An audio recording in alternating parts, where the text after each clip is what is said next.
ბათუმი 15-28 სექტემბერი სოფლიო ჩემპიონატი ჭადრაკში FIDE-ს ყველაზე პრესტიჟული ღონისძიება მოზარდთა შორის სოფლიოს 69 ქვეყნის ნიჭიერი და წარმატებული 783 მოჭადრაკე აზიის, ამერიკის, აფრიკის და ევროპის კონტინენტებიდან ითამაშე ჭადრაკი ბათუმში გახდი საუკეთესო მსოფლიოში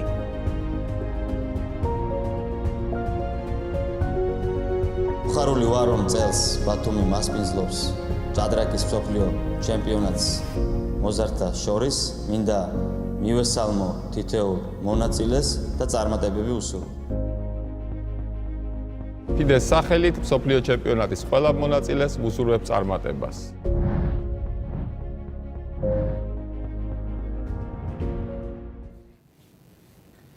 Hello dear chess friends, this is Batumi. Here is a World Youth Championship under 8, 10, 12 Open and the Girls section.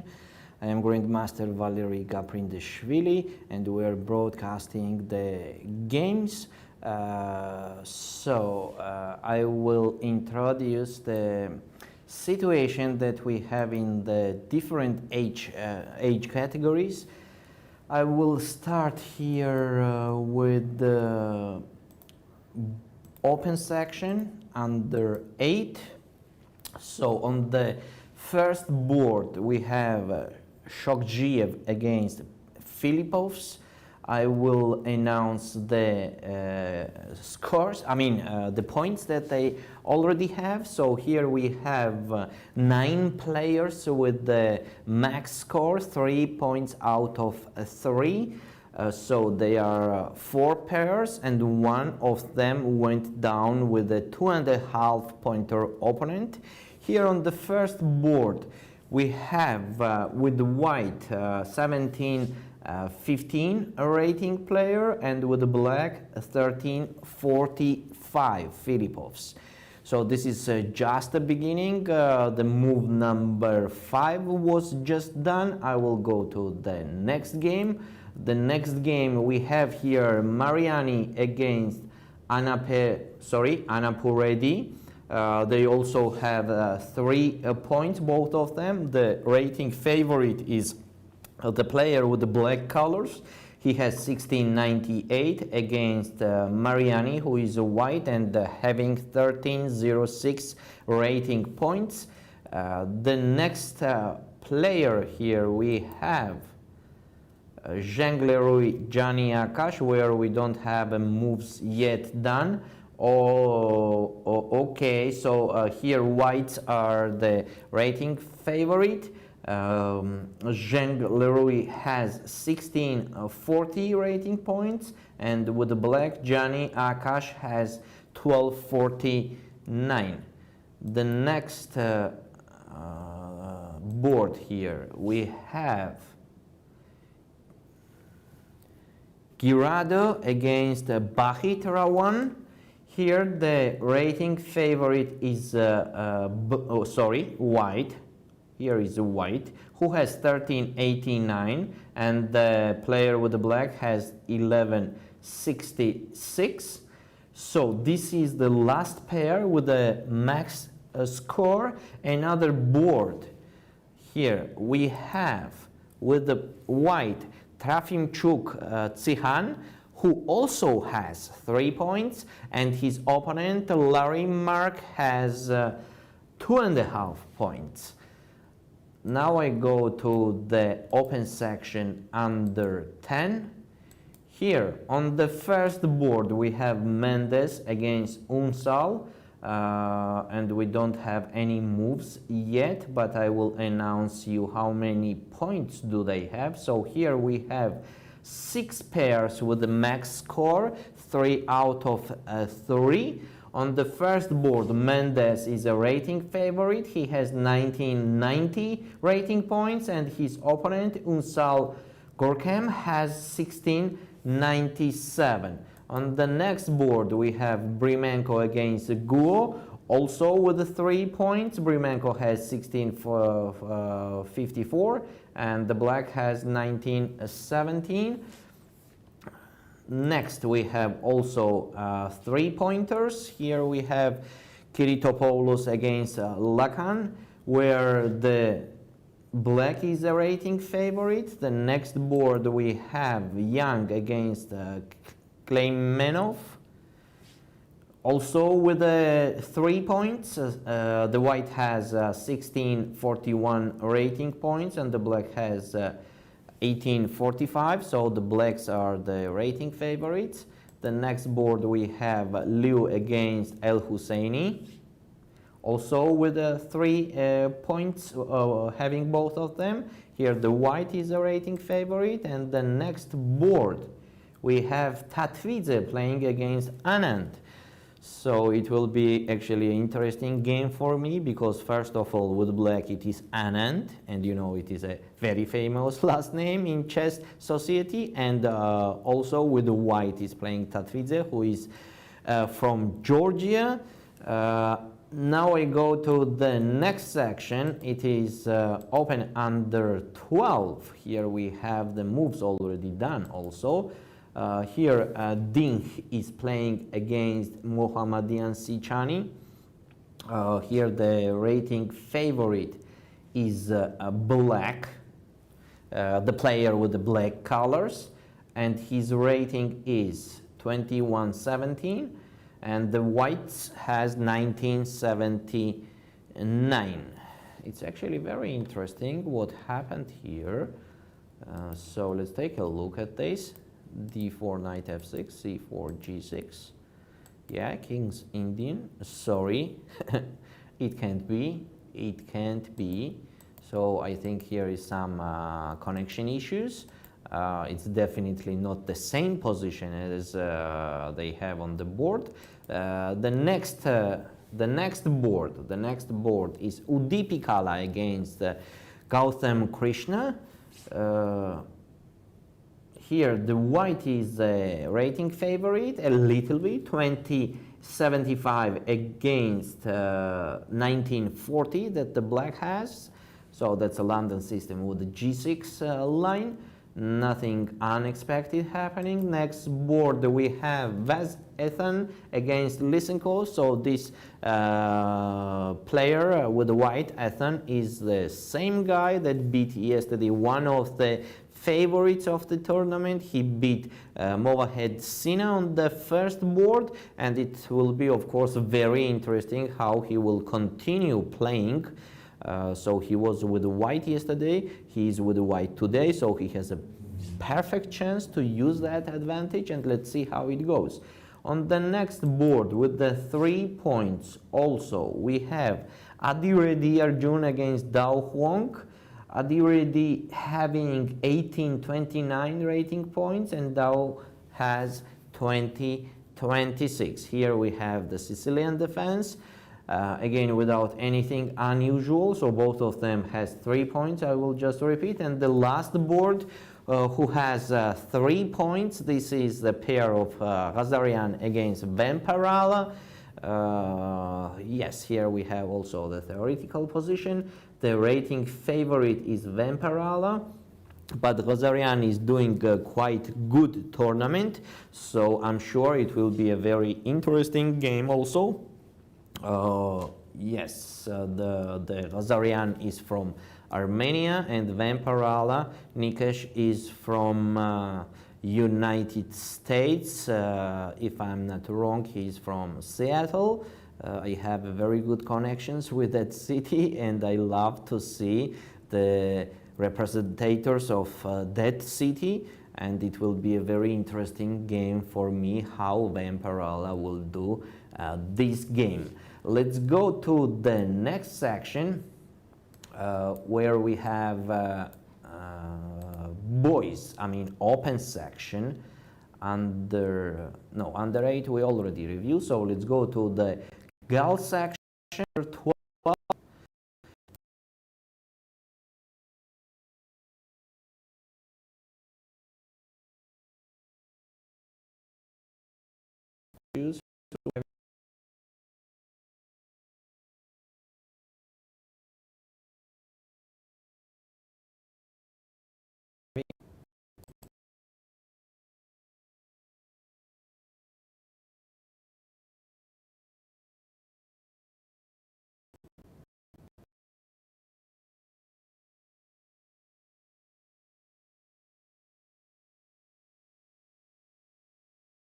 We have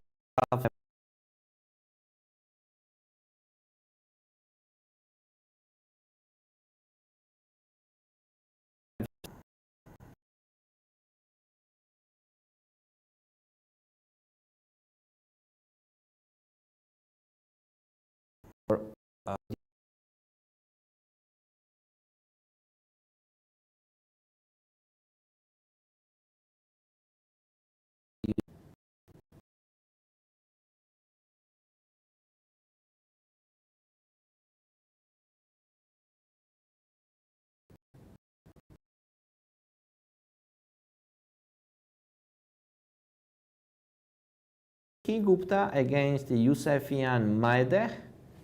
All of them has 3 points. This is the third pair, and on the fourth board already we have only one player with white colors, Merkulova Victoria, having the 3 points and playing against Husseinova Lala, who has 2.5 points. Next we have to review girls section under 10. On the board number 1 we have Basari playing against Norinejad. Yes, I think this is the correct pronunciation of her last name, Norinejad. Okay, so let's take a look at the standing after round number 3 in the section girls under 10. So here we have 4 pairs with a max score with 3 points out of 3 and 1 player. So in total we have 9 players. From that, 4 pairs and 1 went down with the 2.5 point player. So on the first board, of course, we have both of them with the 3 points. The rating favorite a little bit more, about 130 points more, has white. On the next board we have Venskaya against Berezovskaya Arena. Here the rating favorite is again for a little bit Venskaya Nika. We have to mention that both of them are originally from Russian, and it will be of course a very interesting and tough game for the both of them. Nothing unusual is happening for now. On the next board, board number 3, we have Anu Bayard against Mirzakhani Bahar. We have the King's Indian here. Also nothing unusual is happening. On the board number 4 we have Cisco Evangelia against Lipartianino. Yes, it's a close Sicilian defense. Here the rating favorite is Cisco Evangelia, as the player with the black does not have a rating at all. And by the way, this player is originally from Georgia also, and it will be very interesting to take a look at her game. And the last player with the 3 points here is with the black, Myagmar Tselmek. She has 3 points, and Artamonova Uliana has 2.5 points. So white decided to put their pieces very safe and solid, but okay, a little bit passive. Let's see how they will fight later. In the girls section under 8 we have the following situation. Let me check it in the standings. So we have 4 pairs with the 3 points. 4 pairs with the 3 points. On the first board we have Sivanandan against Sholpanbek. Here the whites are the rating favorites with a very big difference in rating, low rating points, 1587 against 1133. It's very interesting how they get till this position. Let's take a look.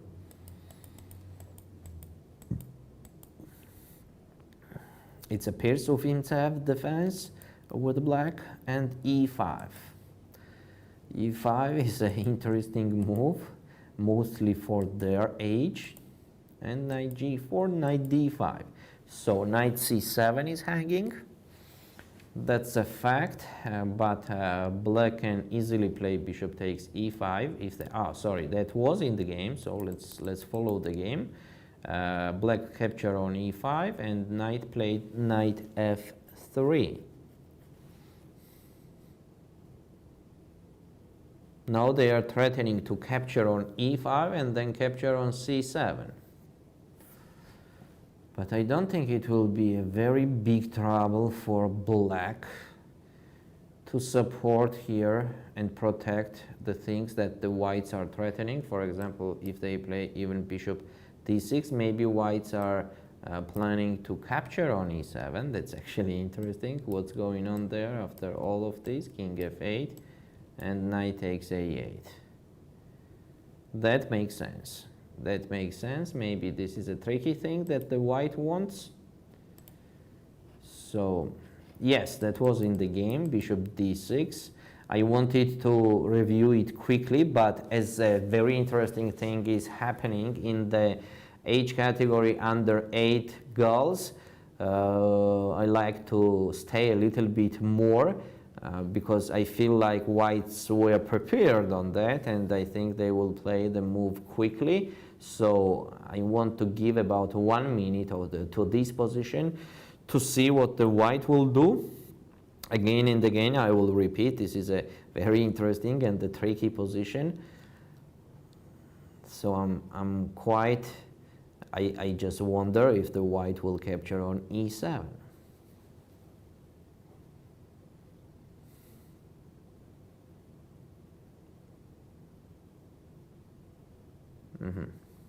It seems like white start to think. Okay, until that I will go to the next board, and before going to another section we will be back to this game to see what the white did in this position. On the next board we have 3 pointers also.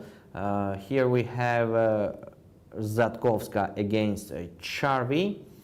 Here Charvi is a rating favorite from India. She has 1355 and Zatkovska has 1125. Yeah, nothing unusual is happening here. Here it was the French defense with the exchanging line on d5 and then pushing c4. We have the isolated pawn position here on the board without any special danger for black, but everything depends how they will fight later. On the next and the last board with 3 point players, we have Isakhanian against Machina Victoria. Sorry, this is board number 3. We have one more board, one more pair with 3 points. Here the rating favorite is the black, but the player with the black colors, Machina, she has 1331 when her opponent does not have the rating at all. The position seems quite equal with the slightly better chances for white, but nothing unusual and unexpected is happening there. And the last board, board number 4 with the 3 points, is Zhumambayeva Aliya against Pam Hu.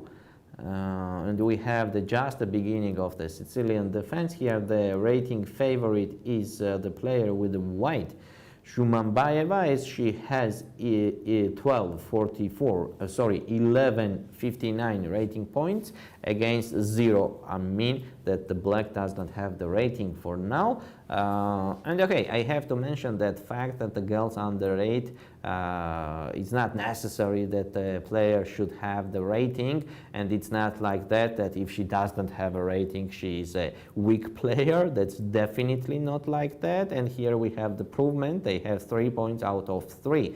2 of them does not have the rating at all in that section. Okay, let's go to the first board here. It's very interesting. The white did the move there or not, and not. They are thinking. They are thinking, so maybe they forget the preparation, or maybe it was not a preparation at all. Now let's go to the let's go back to the open section under 12. On the first board, yes, it was some issues on the first board, so let's take a look how it actually was, if it is already fixed. d4, knight f6. Yes, it was d5 and not knight d5, that makes more sense. Yes, and typical Grunfeld system with the queen a4 check line. Okay. Everything is clear, that's just a theoretical line, so let's see what will be later. On the next board we have Udipi against Gautam Krishna. Also nothing unexpected, the position is mostly very close to equal. Next one we have Vaz Ethan against Lysenkov Sviatoslav.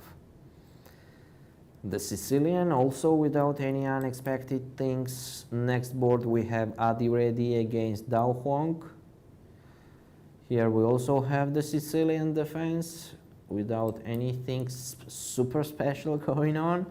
Next board we have Ghazarian against Vamparala. That something strange is already happening, so let's take a look from the beginning how it was. So just a typical Slavian. Okay.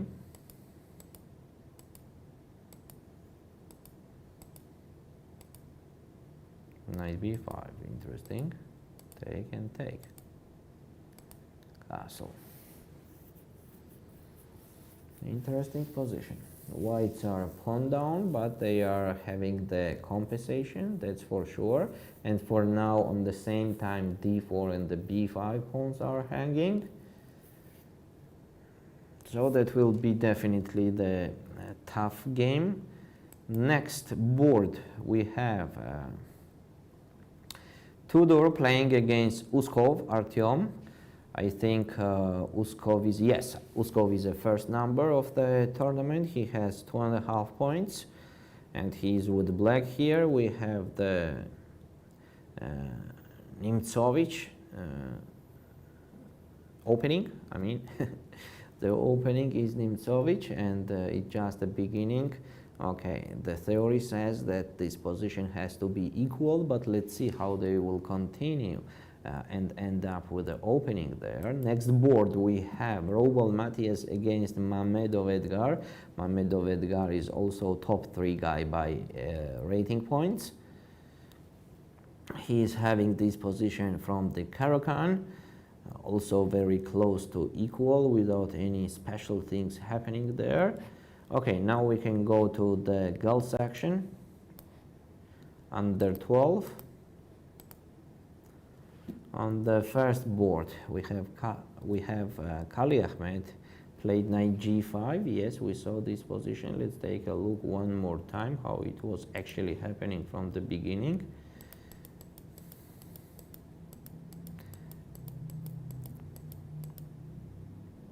Just h6, take on e4, and bishop e6.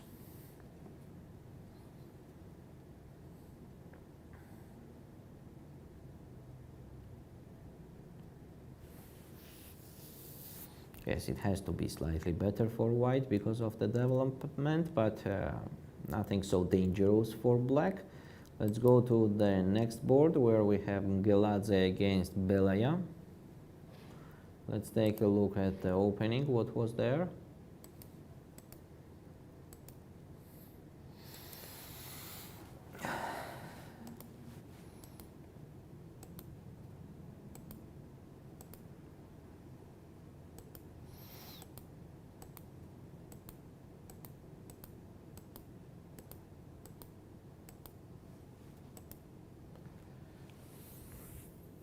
It's very interesting what will be the next move. As on f3, maybe black has d5.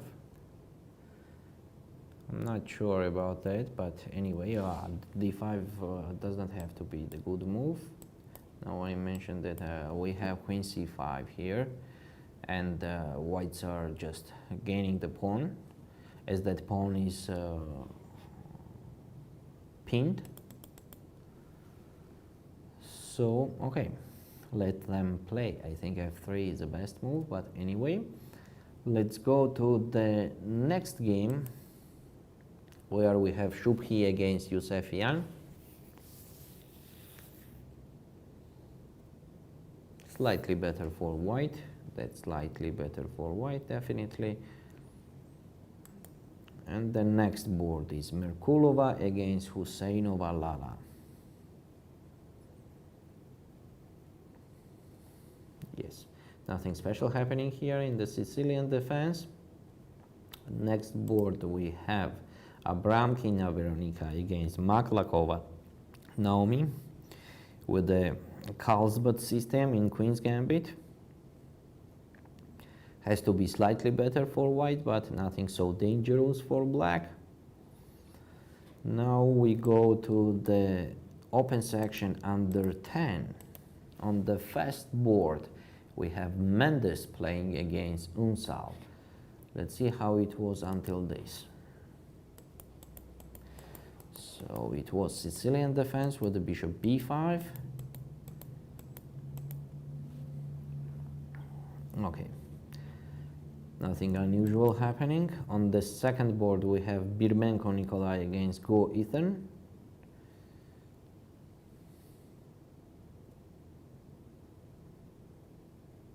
Slightly better for white, but again, nothing so dangerous for black. So the position is absolutely playable, and everything depends how they will play later and how they will fight as much as they can. So the next board we have Kiritopoulos against Lacan.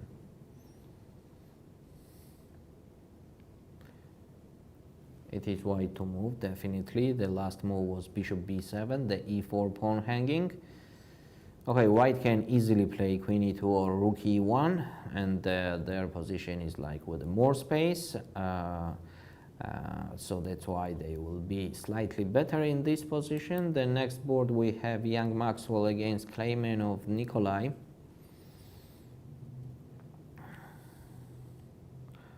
Queen's Indian is happening here with the theoretical position on the board. Next is Liu playing against El Husseini. And El Husseini is with the black. Yes, the last move was rook a8, sorry, rook cd8. Let's see where the queen goes.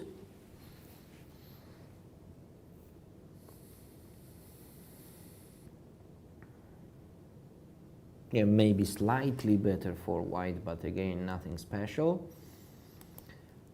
And the last board I like to review here is Tatvidze playing against Anand. I already told you that this is an important game for me, as Tatvidze is from white and as black is Anand. Let's take a look how it was from the beginning.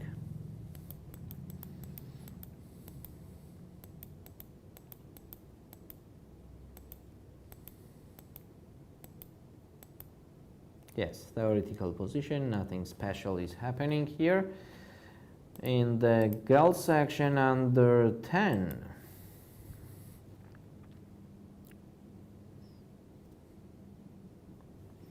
we have Basari against Norinejad.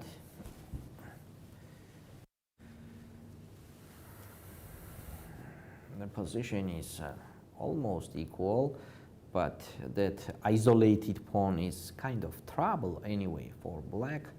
So let's see how Basari will use that fact. On the next board we have Venskaya against Berezovskaya.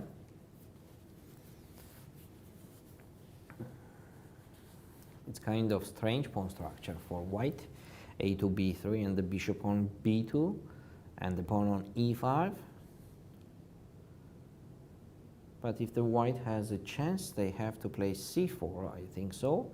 And maybe now is a chance to play c4 to open up the position a little bit more and to give to the knight the excellent square on c4 from where it could jump to d6 in case they need that. So could be that this position is slightly better for Venskaya, for white. The next game we have Anu Bayart against Mirzahani. We have a King's Indian defense here, where the black already started the active moves on the king side and they are trying to attack. Of course, this position is with the equal chances for the both of the players. Next, we have here open section under 8, Shogzhiev against Filipovs. And what do we have here? We have not the best option for Filipovs at all, as the bishop is stacked on b4. Seems like the position is just winning already for white. Let's see how it happened so quickly that Shogzhiev is winning the game. It was a Sicilian defense with the brave king e2. That's very nice. f5. I think f5 was not necessary. Maybe it was better to play knight c7, but anyway, take on f6, take on f6, bishop e3, take on f6, king f2, queen a5. I'm not sure about this move also. Instead of queen a5, okay, this is kind of queen h5 check was hanging. Yes, that's a fact. That's a fact. c5. If I remember correctly, that was exactly happening in the game Adams against Rajabov. Adams against Rajabov. Yes, that was that position. If I'm not wrong, it was exactly this position where this move c5 was given as a task for the young players to solve how to continue with white, and c5 was okay, the topic.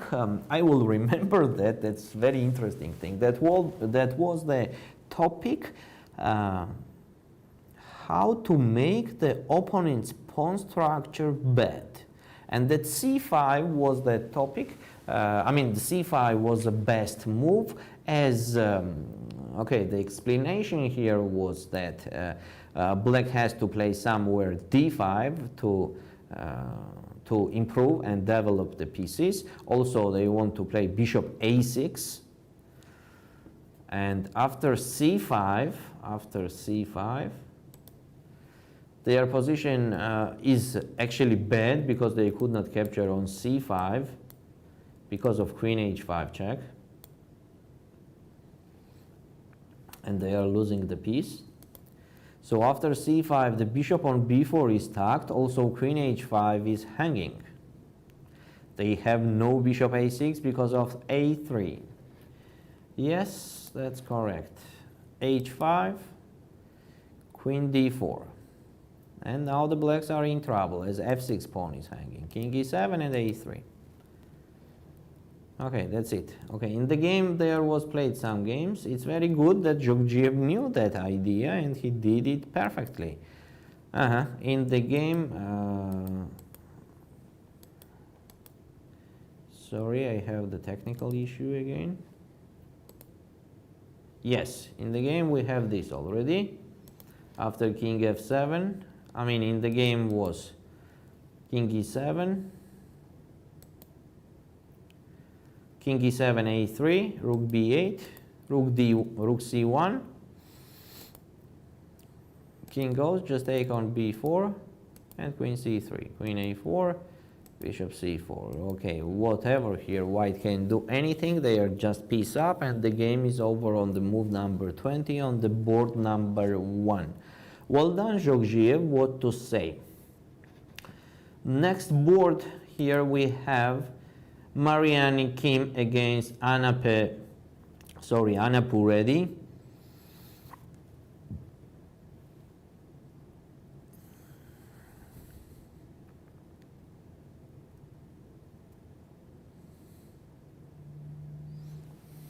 Slightly better for black because of the bad pawn structure on the king side that the white have. They have the double, very strange double pawn on h file. Very strange. it is white to move. That h4 pawn will be the problem everywhere, all the time. It will be a tough game for Mariani Kim. Next board we have Zheng Leroy against Gianni Akash, where whites are slightly better. Now let's go to the girls section under 8. On the first board, it's very interesting what was there happening where we stopped. So let's take a look. Here we stopped as white did not do the move for a long time, and yes, in the end they did bishop e7. So we guessed that that was a preparation, and we guessed the move that she will do. We are talking about Sivanandan Bodhana. Take on e7 and take the rook there.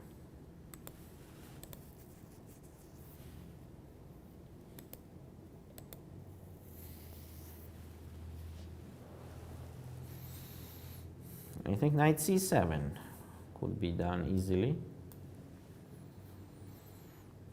But black has bishop b6. Interesting move, by the way.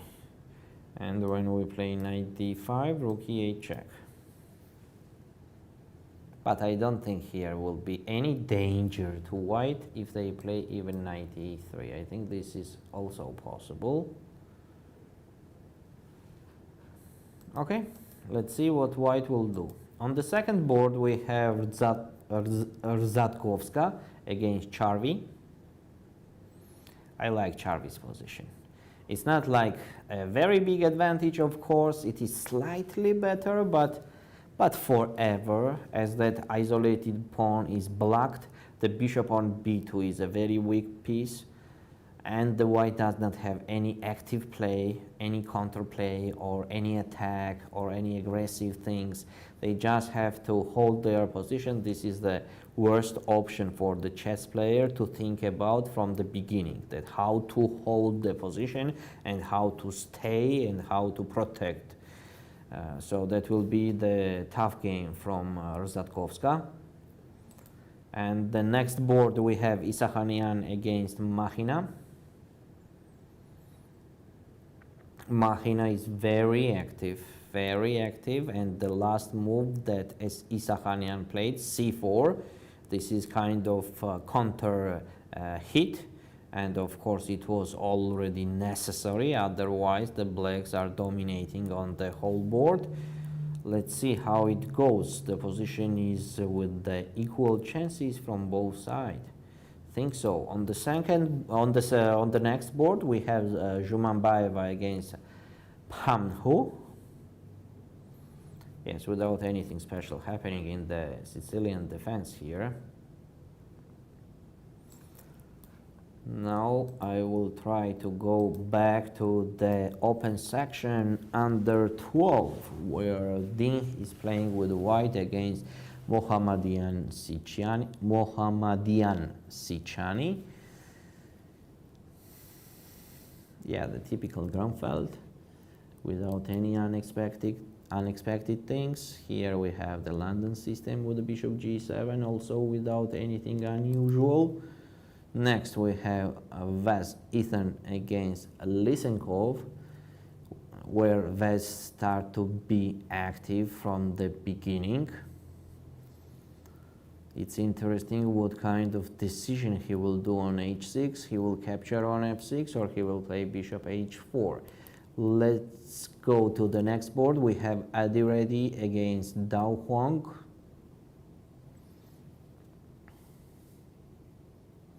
I think the position is slightly better for white here, as they have more active pieces. They have a chance to push f4 in case they need that, and also they are attacking the e6 pawn. Next board we have Ghazarian against Vamparala. Vamparala is trying to hold the pawns, but it is, I think, impossible, because if the white wants to get back the pawn, they could capture on b7, then capture on d4. But also we have to say that will be just slightly better for white, without any special problems for black there. Girls section, Kali Ahmed with white. Here also nothing special is happening. Next board, Mgeladze against Belaya. It's interesting if he did the f3 move here in the game, and yes, he did f3, knight e5, h3, c6. Okay, we could say that it is slightly better for white, but nothing special again. Next one is Shubhi Gupta playing against Yusefian Maedeh, with absolutely okay position with black, for black, absolutely okay. Of course, it's not like a advantage, but it is like problem free, and having this kind of position in the opening for black is absolutely good. The next board we have Merkulova against Husseinova Lala. Also the theoretical thing without unexpected things. And next we have Abramkina against Maklakova Naomi. We have the Carlsbad structure here in the Queen's Gambit with the mostly equal position. Open section under 10. Mendes with white against Unsal Gorkem. That will be a very tough game, slightly better for white, but not so dangerous at all for black. Next we have Birmenko against Guo. Also we can say the same here, slightly better for white.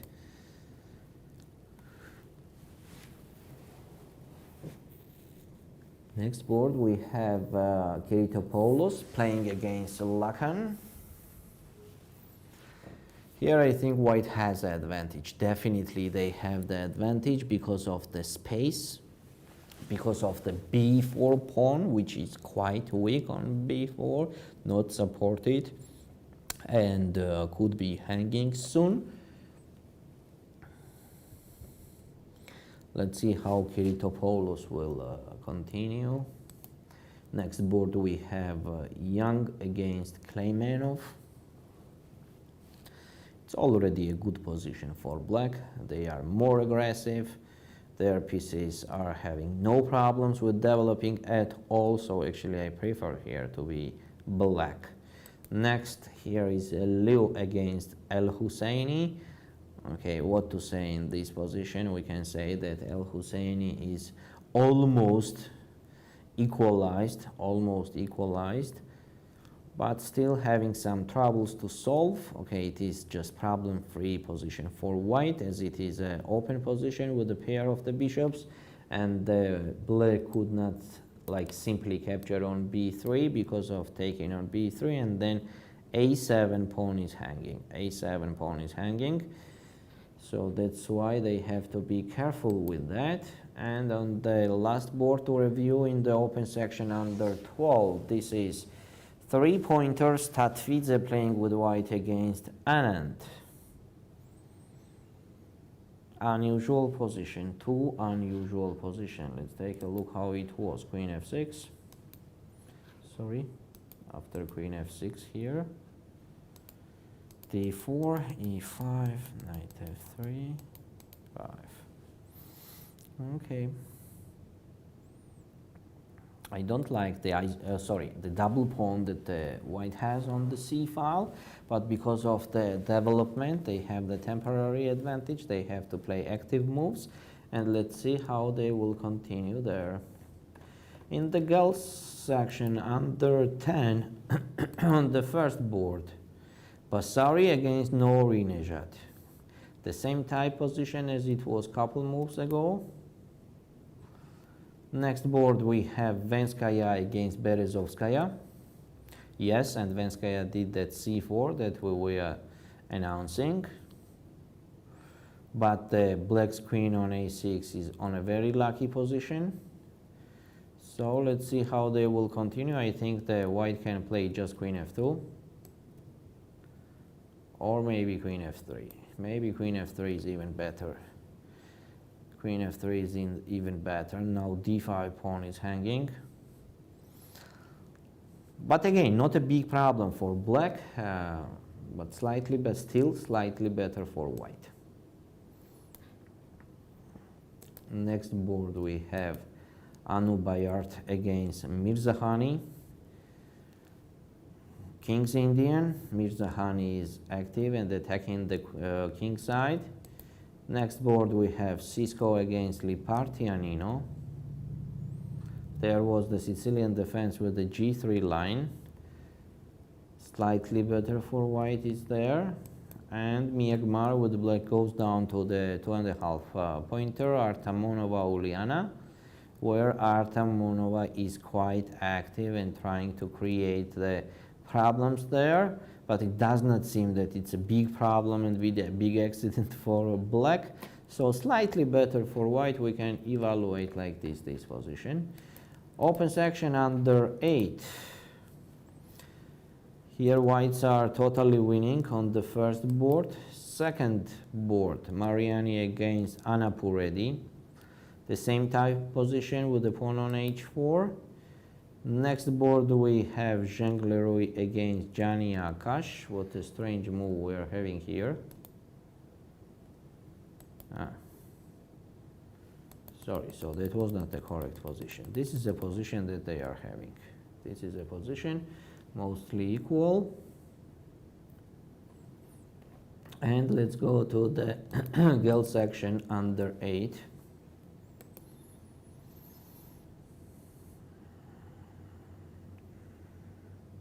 Knight c7 was played as we say. Yes, that's correct. After that was bishop b6, knight d5, rook e8 check, knight e3. So actually exactly the same thing happening that we were talking about.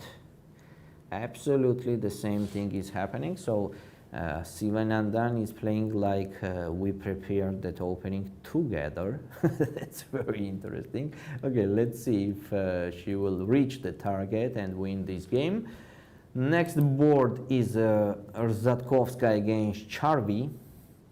I told you Charvi's position is much better. Okay, better. Okay, I will not say much better, but from the psychological point of view, it is much better because they have easy life. There is no counterplay from the opponent that they have to take care about. So that's why they can do whatever they like. Okay, the reasonable things, of course. So they have the easy life. They have easy life definitely, and there is a problem on d4 forever. That's why the black's position here is much better. Next, we have Isahanian Nare against Machina Victoria.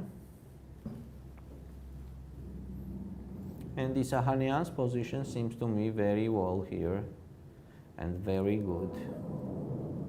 There is no special and no dangerous attack on the king side, and the queen side is opened up. The c7 pawn is hanging. Also, we have to mention that the whites for now are 2 pawns up, so not a bad option for them at all. Next board we have Zhumambaeva against Pamhu.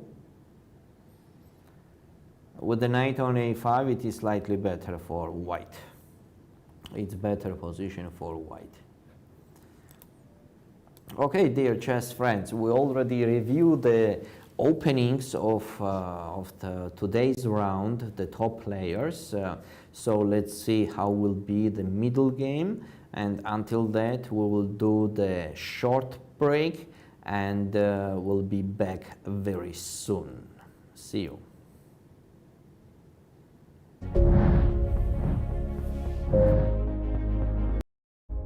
ბათუმი 15-28 სექტემბერი სოფლიო ჩემპიონატი ჭადრაკში ფიდეს ყველაზე პრესტიჟული ღონისძიება მოზარდთა შორის სოფლიოს 69 ქვეყნის ნიჭიერი და წარმატებული 783 მოჭადრაკე აზიის, ამერიკის, აფრიკის და ევროპის კონტინენტებიდან ითამაშე ჭადრაკი ბათუმში გახდი საუკეთესო მსოფლიოში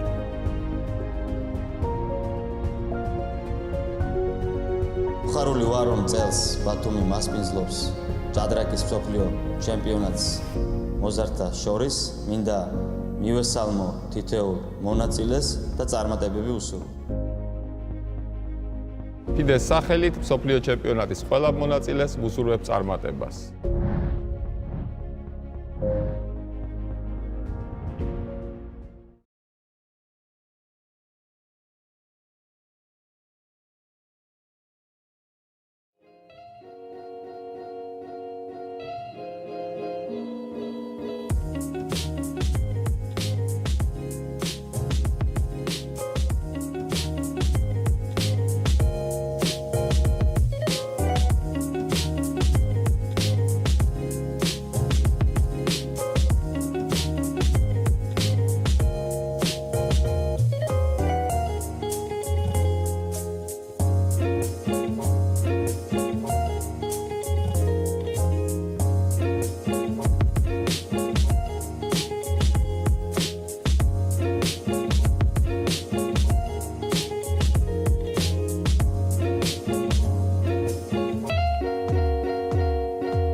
ბათუმი 15-28 სექტემბერი სოფლიო ჩემპიონატი ჭადრაკში FIDE-ს ყველაზე პრესტიჟული ღონისძიება მოზარდთა შორის სოფლიოს 69 ქვეყნის ნიჭიერი და წარმატებული 783 მოჭადრაკე აზიის, ამერიკის, აფრიკის და ევროპის კონტინენტებიდან ითამაშე ჭადრაკი ბათუმში გახდი საუკეთესო მსოფლიოში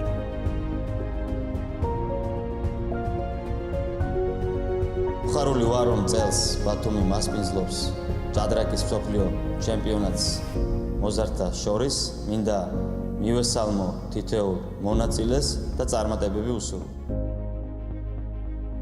FIDE-ს სახელით მსოფლიო ჩემპიონატის ყველა მონაწილეს ვუსურვებ წარმატებას.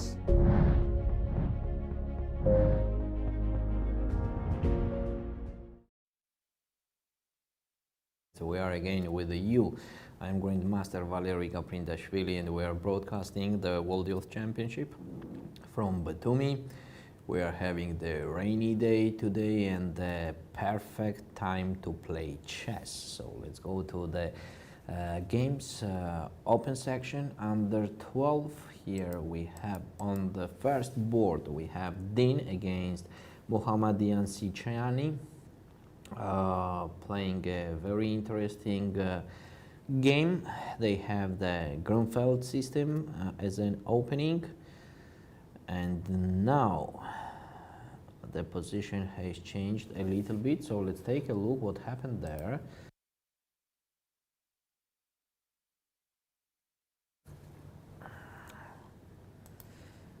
E4, so the typical Grunfeld thing.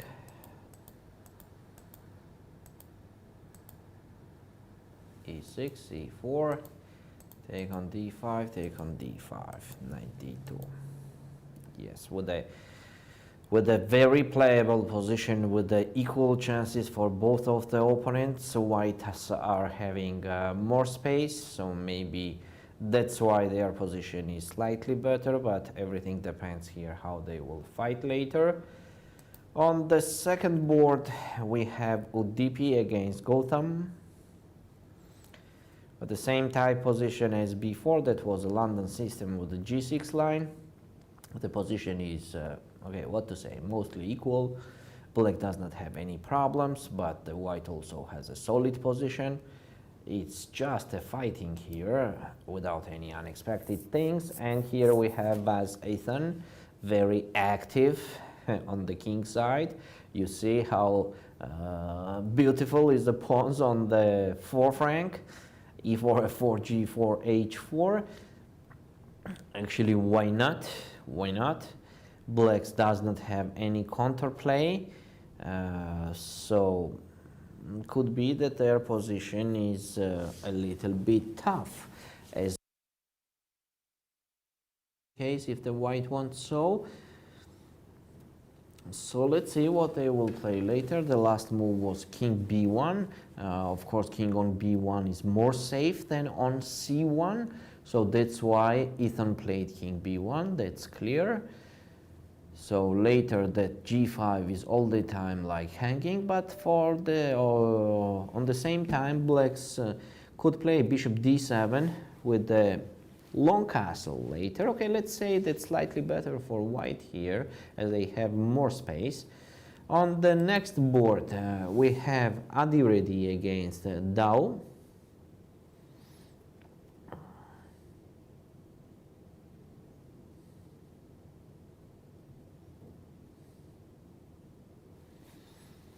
Yeah, knight on c4. Okay, what was the last move? Last move was knight a4 and knight c4.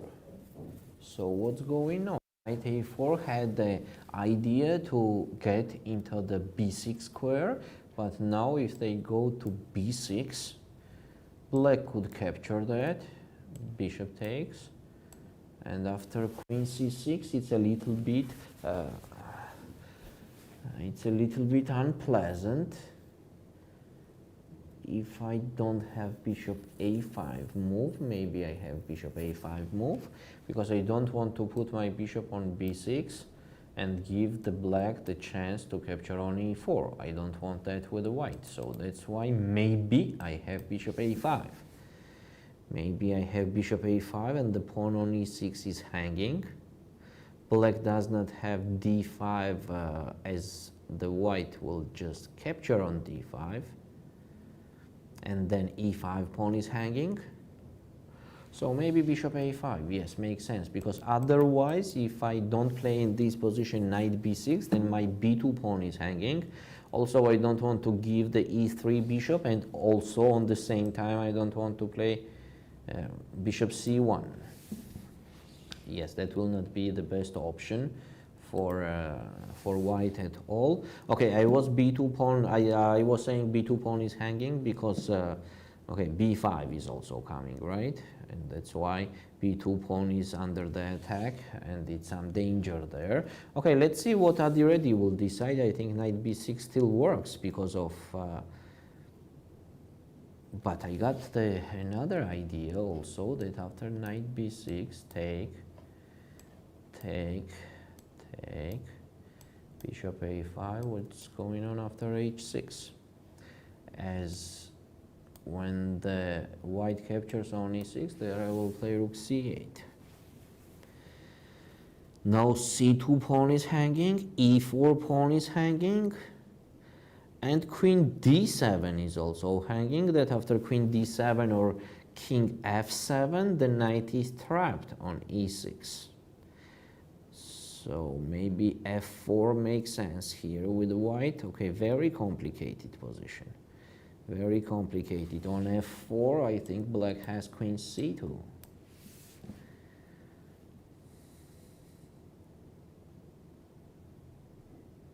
Very complicated position. Let's see what's gonna happen there. On the next board, board number 3. Sorry, that's not board number 2. That's board number. Okay, that's board number 5. That's board number 5. Here we have Azarian against Vamparala.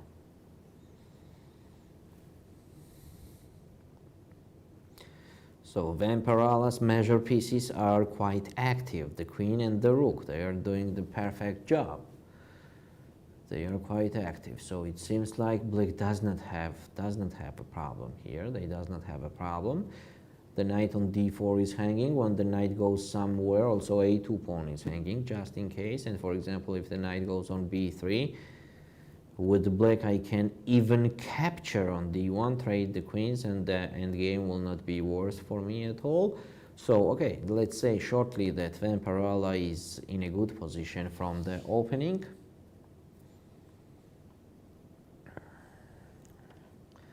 Let's go to the girls section. Under 12. Here we have Kali Ahmed against Aydogan.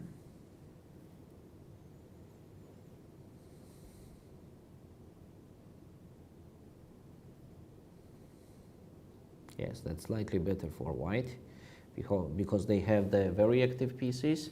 They are ahead, a little bit ahead in development, as the black king is in the center. So I think black would play maybe castle.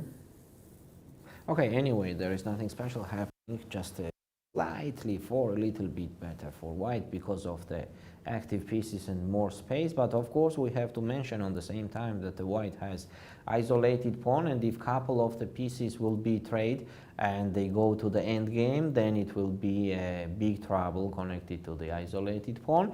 So Kali Ahmed has to try to be active, to don't trade a lot of pieces and to create the problems all the time. As with the isolated pawn, we know that the chess player has to be very aggressive. Okay, actually chess player has to be aggressive abstractly always, but mostly with the isolated pawn on the board. Next game we have Mgeladze against Belaya Lilia. Mgeladze captured the pawn, but she is now a little bit behind in development because of the king side, but on the same time the black also has a bishop on c8 and rook on a8.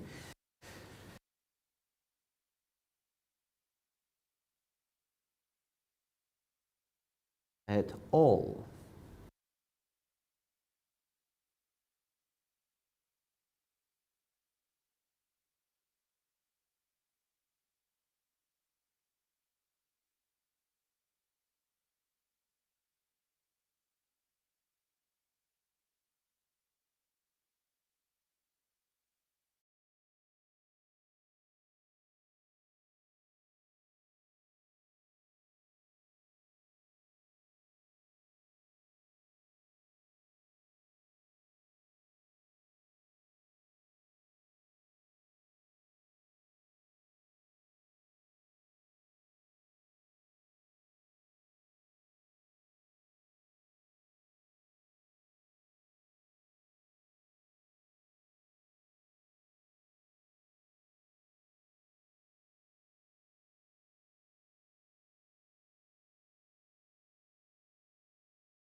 მოგდის?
We had a small technical issue, so we continue. We're on the girls section under 12, and Mgeladze with white playing against Belaya Lydia. So we were saying that the Mgeladze is a pawn up without any special compensation. Okay, there is a kind of compensation for black, but nothing special. So let's see how Mgeladze will continue fighting.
Yes, we are back. We are on the game Shubhi against Yusefian. Nothing much has changed the last 15-20 minutes. We have the same type of position. Absolutely okay for black. Of course, the white does not have any problems also, so the position is mostly equal, but okay, usually white has to fight for more in the opening, but we have what we have. The fight is ahead. Let's see how they will do there. And next board we have Merkulova against Husseinova Lala. Here Merkulova has 3 points. Husseinova has 2.5, if I'm correct. I think I remember correctly that. We have the Sicilian defense. The last move was knight fd7, so it seems like white pushed e5. Let's take a look. So that was the position a couple moves ago. e5, take, bishop c5, bishop e3, and knight d7.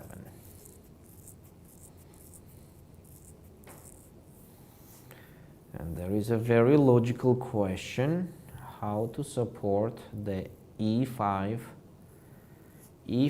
pawn.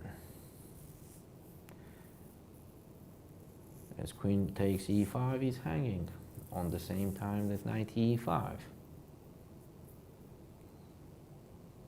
If the black gained that pawn, that will be a very big advantage. Seems like whites are in trouble here. Next board we have Abramkina against Maklakova. It's very nice to see this position with the kings in the center. No one of them want to do the castle. It's very interesting decision. Okay, the position for black seems to me a little.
Yes, we're back, and now we go to the open section under 10, where we have Mendes playing with white against Unsal Gorkem. The last move was c takes d4, so I think the white has a time to think now, as they could not take on d4, I think so, because knight takes d4. So it's very interesting how it was before this. So after knight e4, it was knight d2, bishop f5, knight h4, and take on d4. Here whites are thinking. I don't want to believe that it was a blunder of the pawn on the d4.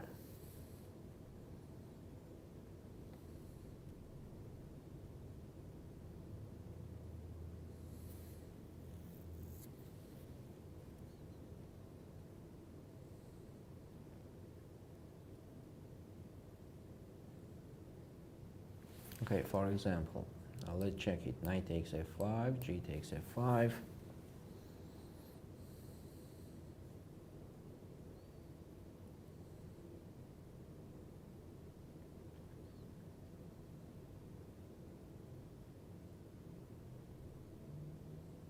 It seems to me that black has a very good position here. Okay, let's wait and let's see what Mendes will play there. Next board is Birmenko against Go Ethan.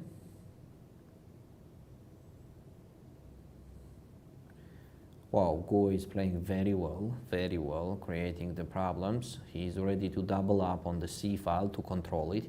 On the same time, he's attacking the b2 pawn, so he's having the initiative, which is so important.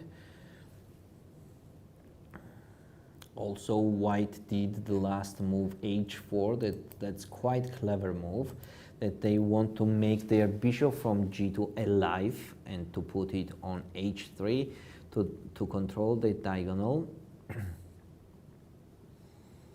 Okay, let's see what will be there. The position is quite complicated. Next, we have here Kiritopoulos against Lacan. And okay, we are talking about the b4 pawn. We are talking about the b4 pawn, that it will be the problem. And here you are, white just captured that pawn. They just captured that pawn, and the whites are just pawn up. Okay, I will not do any more comments here. In the usual position, whites are just pawn up.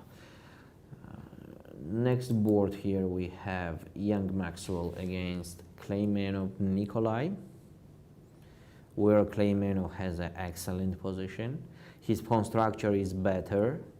The pieces are better developed. Also, the knight on c5 has an excellent square on d3. Okay, on the same time, white also has that knight c3, knight d5, but it is black to move. It is black to move, and the white knight needs a lot of time to go to d5.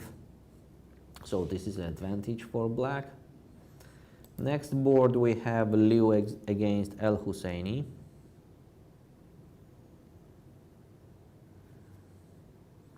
Slightly better for white, nothing special.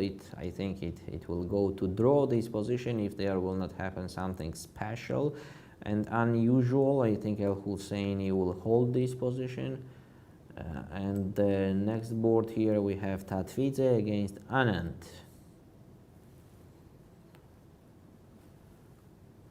The last move was g3.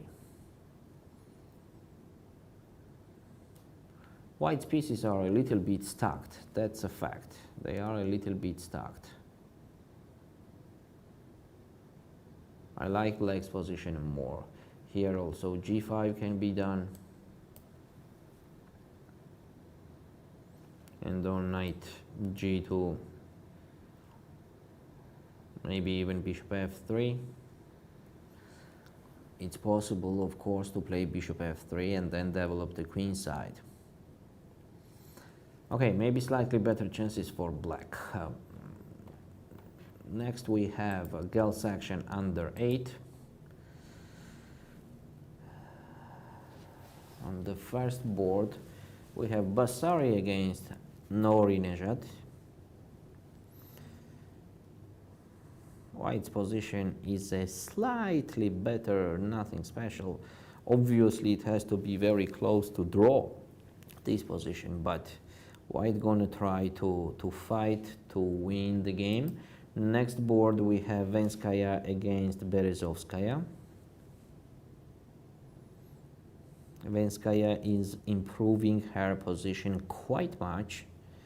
Start the attack on the king side, and some dangerous threats appears there.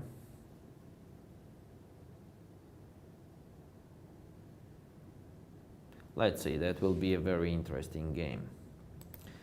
The next one we have Anu Bayart against Mirzahani.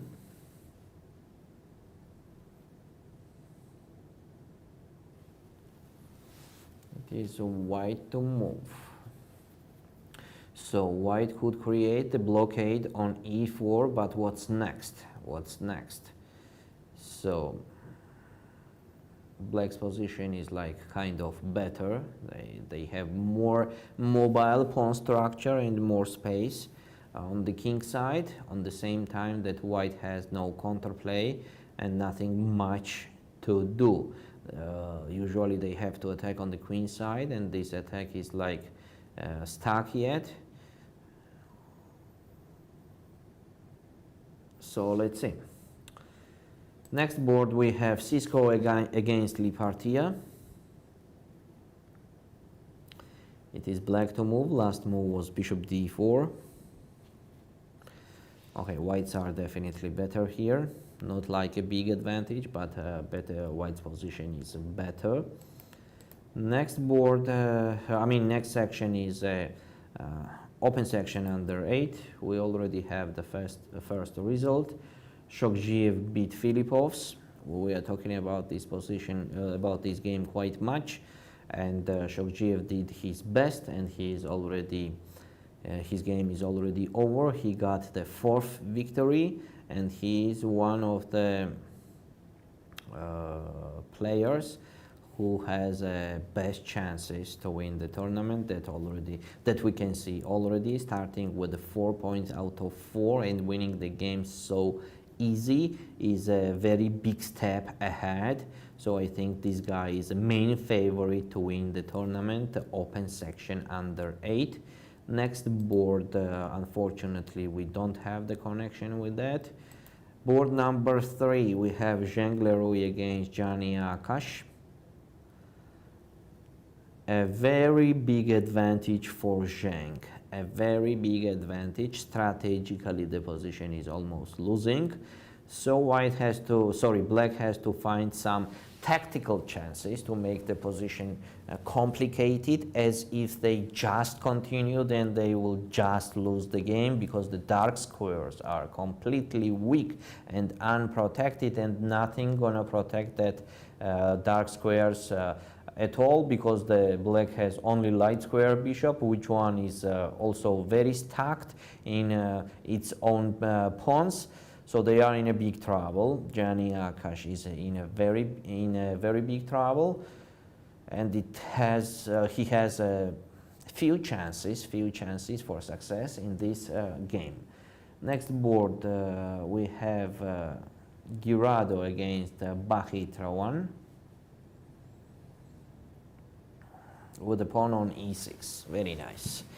Pawn on e6, but on the same time rook on a1 and knight on b1.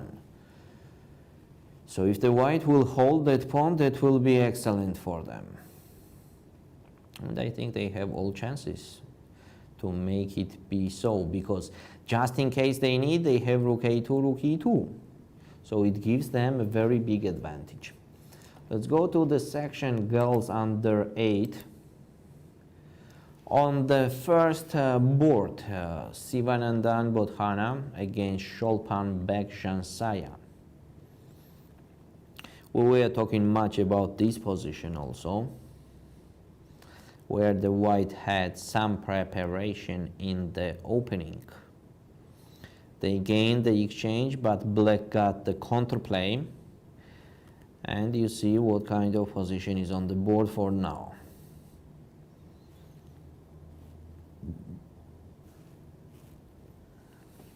It is very interesting move. What's going on if the black will play bishop d3?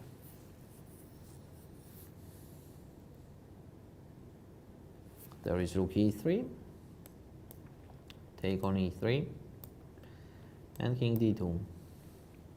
Tricky thing, whites are winning. So they don't have bishop d3. It is interesting move, but only for white. So as they have no bishop d3,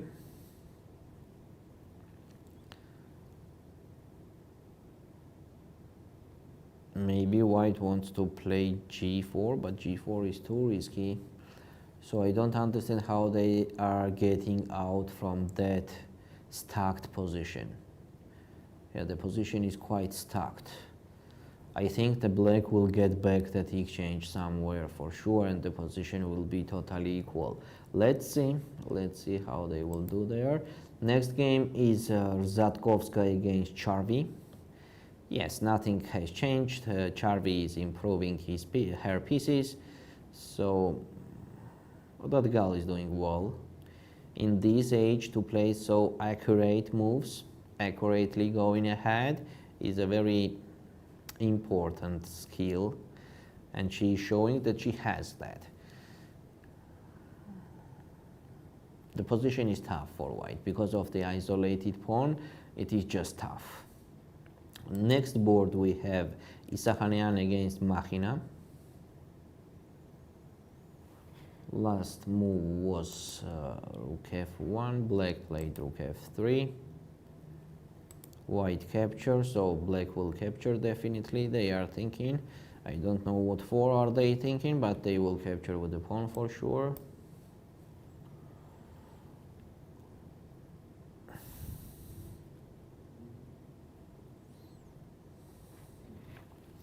Now f takes g2 and the bishop takes e3 is hanging. Okay, we have to say that on the same time whites are pawn up, so maybe it makes sense to play bishop f4.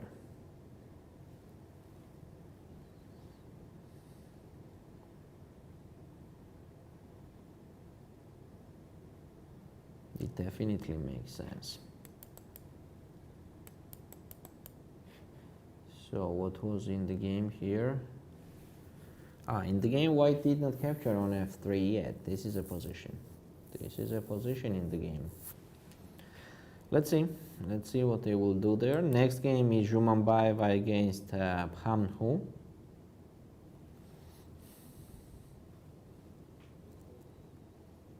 The position is absolutely okay here for black. It was not like that a couple moves ago, so let's take a look. That was the position.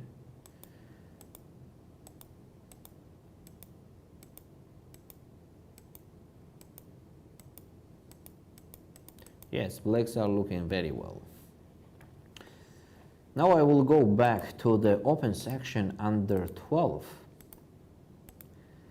Let's start with the first board. Okay, here nothing changed more than the one move. Black played f5.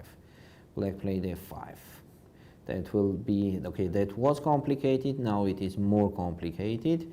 And actually, why not? Black has to act like that, exactly. Next board is UDP against Gotham.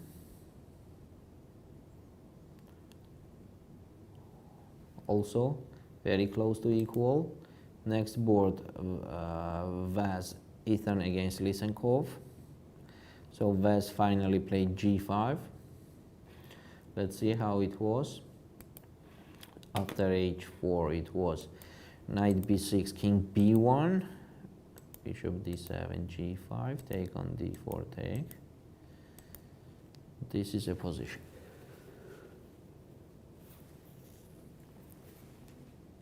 Seems like equal. Okay, still maybe slightly better for white, but believe me, nothing special. Nothing special at all. Next board we have Adi Reddy against Dao Huang. Oh, the interesting things had happened here. After this, let's take a look what was there. Take on e6, take on e6, knight g5, queen c8, knight a4, knight c4. That was the position that we were considering. And white played rook d3. b5. Maybe first h6, just in case to attack that knight. Rook c3. What was the point for white? Maybe rook c3 was the point, but on rook c3 I can play that b5 later. Okay, let's see what happened in the game. In the game played b5, rook c3.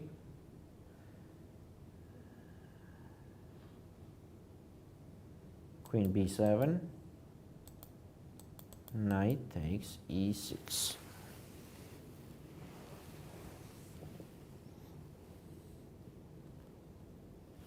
What a super complicated position we are having here.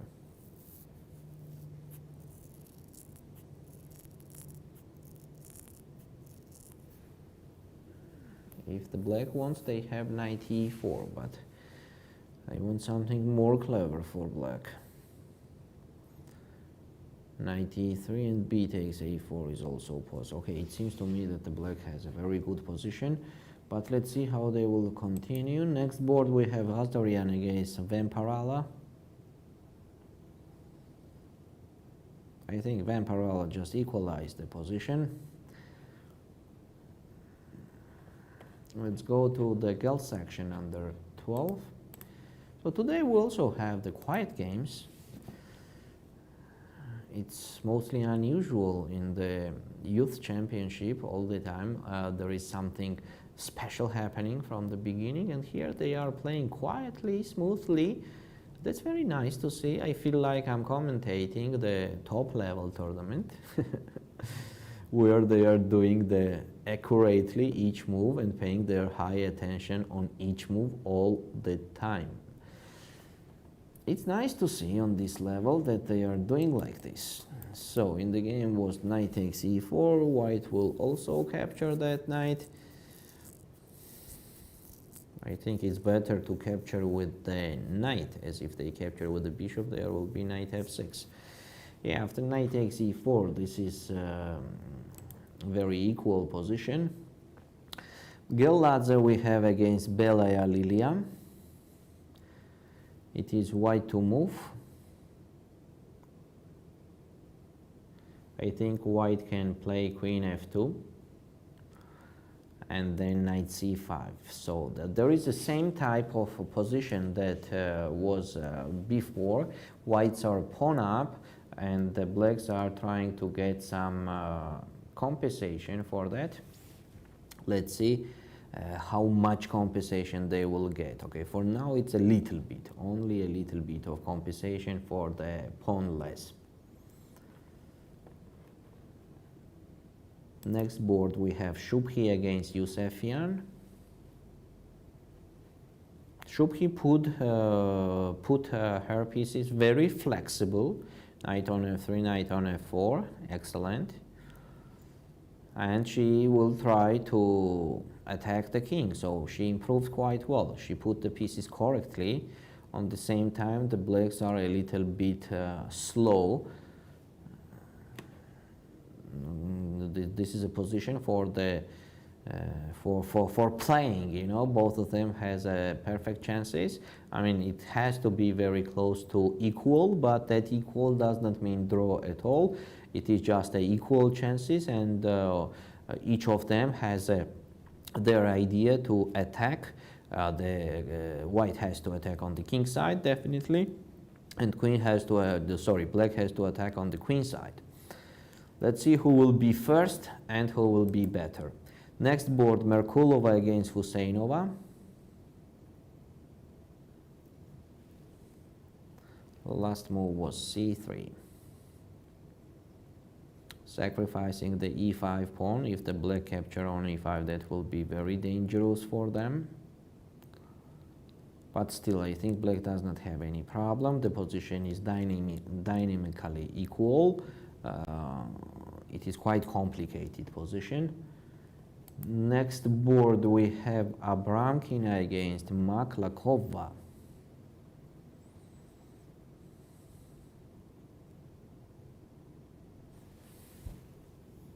Very interesting position.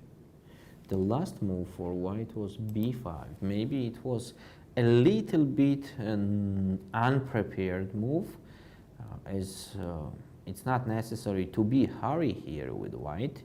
We can step by step improve our position and then push the pawn on the queen side. But Abramkina decided to do it immediately. So what the black can do here? One, what comes to my head immediately, that's c5. And this position is much better for Maklakova that was one move ago.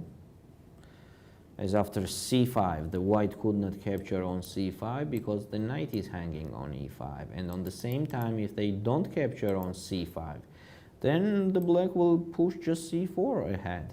And they're gonna have the protected passed pawn. So I think b5 was too early for Abramkina to play. It was not necessary to be hurried like that. Open section under 10.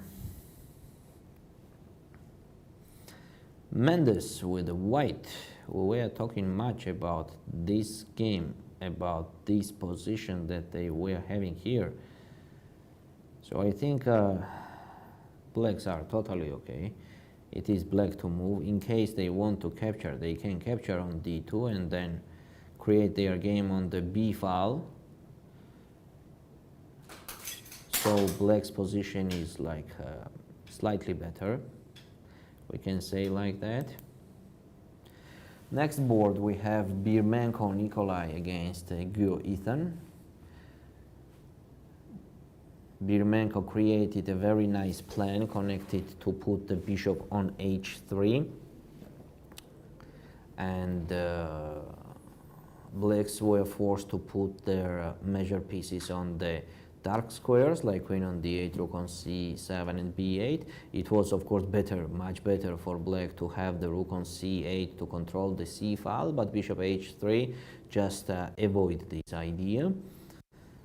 So now white are looking not so bad, but black also does not have any problem, so mostly the position is equal. Next board we have Kiritopoulos against Lakan, where Kiritopoulos is just pawn up, and let's see if he could technically win the game without any chance to the opponent. Here we have Ian Maxwell against Clay Meno. We are saying that White wants to play knight c3 and knight d5, but it takes too much time that they don't have. And if the black will play the aggressive move and create the aggressive plan, it will be no time for knight c3 and knight d5. So what is the black actually doing now? They are opening up the f file to create huge threats there. So I like black's position too much. It is very tough to protect this position for young Maxwell. Let's see how he will try to do that. Next board we have Liu against El Husseini. El Husseini is just trying his best, but there is nothing better in the position. He is trying to create the different threats on the left, on the right all the time, but Liu is very solid.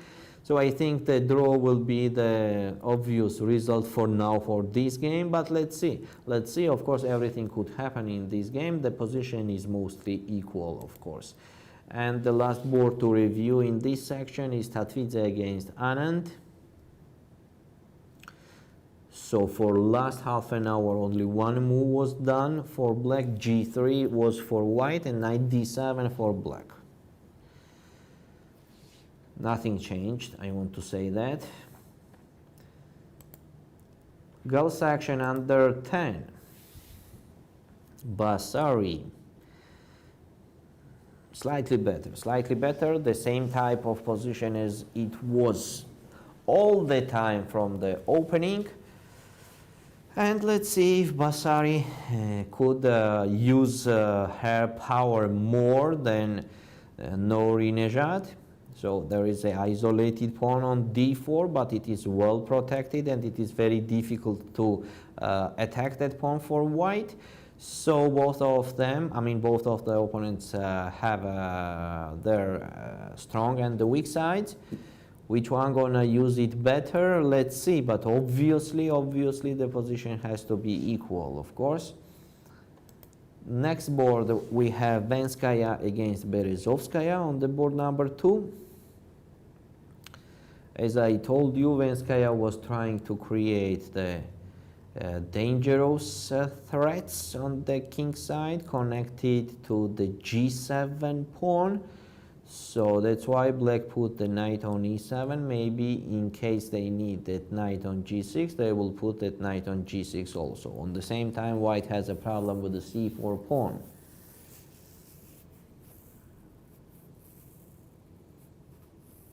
So I think the white can, the black can just capture on c4 twice.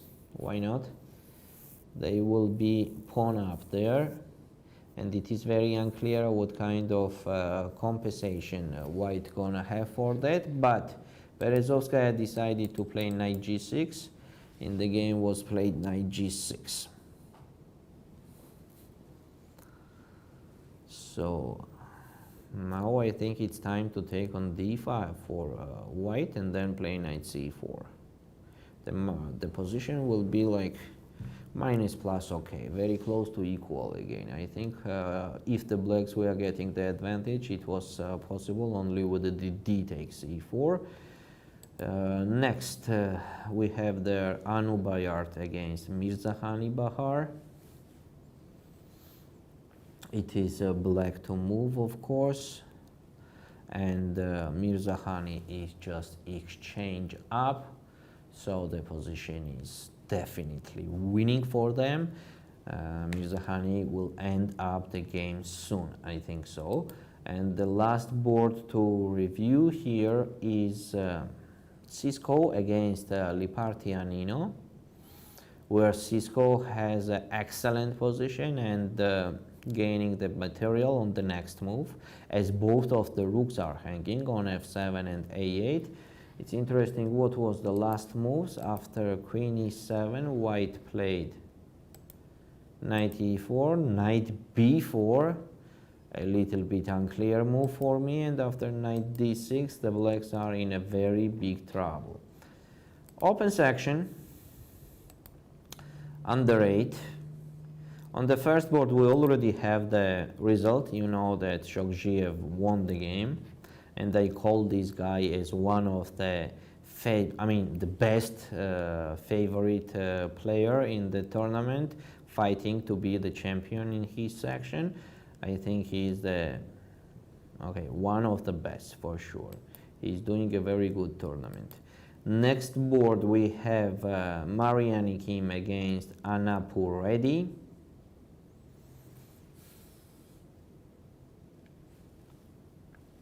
It is black to move.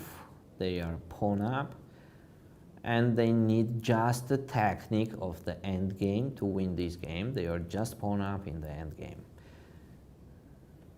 Next game we have Zheng Lerui against Gianni Akash, where Zheng almost won the game. He just piece up.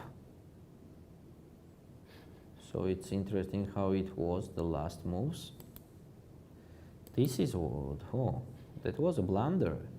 G3, and Gianni just blundered the bishop. After queen e5, bishop is pinned, and white just captured there. Okay, it is like game over already.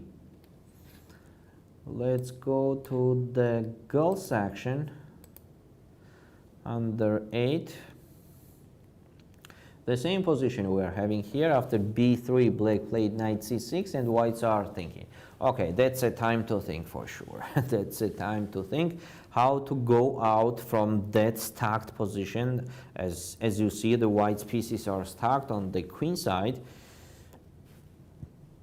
and it is very difficult to find out the way how to get out from that situation that the white's pieces are on the king side. They could not move. I mean, it's like too stacked.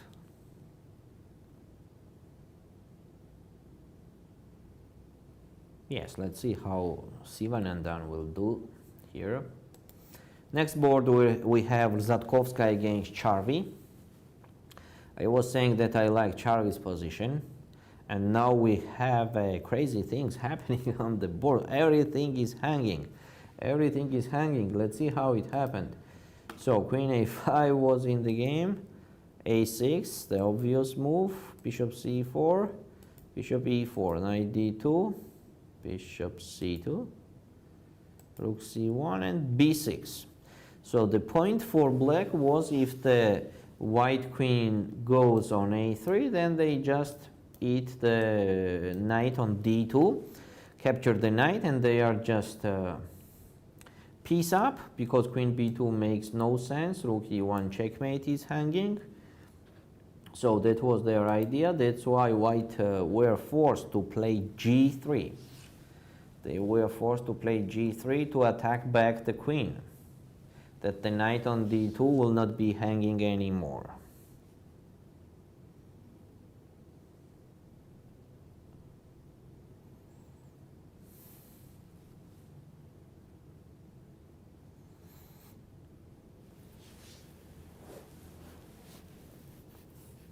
Very interesting position. Very interesting. If the queen goes just on d6, for example, or even c7, then white will just capture on a6 without any problem. If the black will play queen g5 to keep the queen on the same diagonal, which makes more sense, still attacking the d2 pawn. Now the white has two moves, f4 and h4. On f4, I think it will be just taking on a5, take on f4. No, that's not anything like that. On bishop take g5. Yes, sorry, rook takes c2 and rook e1. This is what I was calculating. Yes, my bad. Rook e1 check. Very interesting endgame. Or let's take a look at queen g5 and then f4.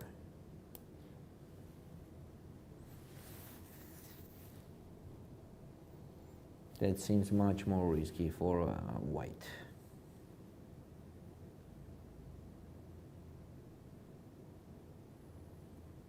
the same type but much more risky. Let's see what the black will play actually in this game. We will take a look at that later. Here, nothing was played after rook f3. It's a little bit strange. Rook f3 and whites are playing. We were reviewing this position about 20-25 minutes ago, and maybe Isahanian is thinking for such a long time. Who knows? Maybe this is like that, or maybe there is some issues with transporting the game. So let's see. We will find it out. Next game here we have Shumanbaeva against Phamnhu.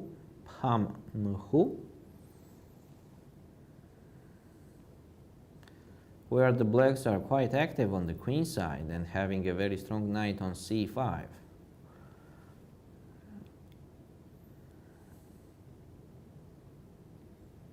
Yeah, maybe slightly better for black, just slightly better for black, nothing special. I will just take a look to the board number 1 again, because it's very interesting. They are stacked, how they could go out from there, but they are still thinking. Let's take a look one more time at the under 8 section, sorry, under 12 section.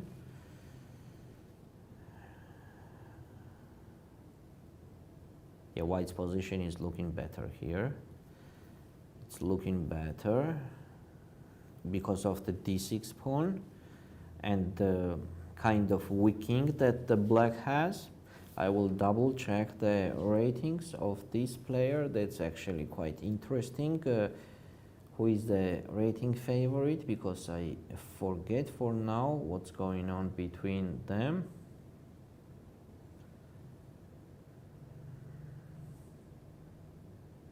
It's an open section under 12. The player with white has 1977 and player with black has 2117.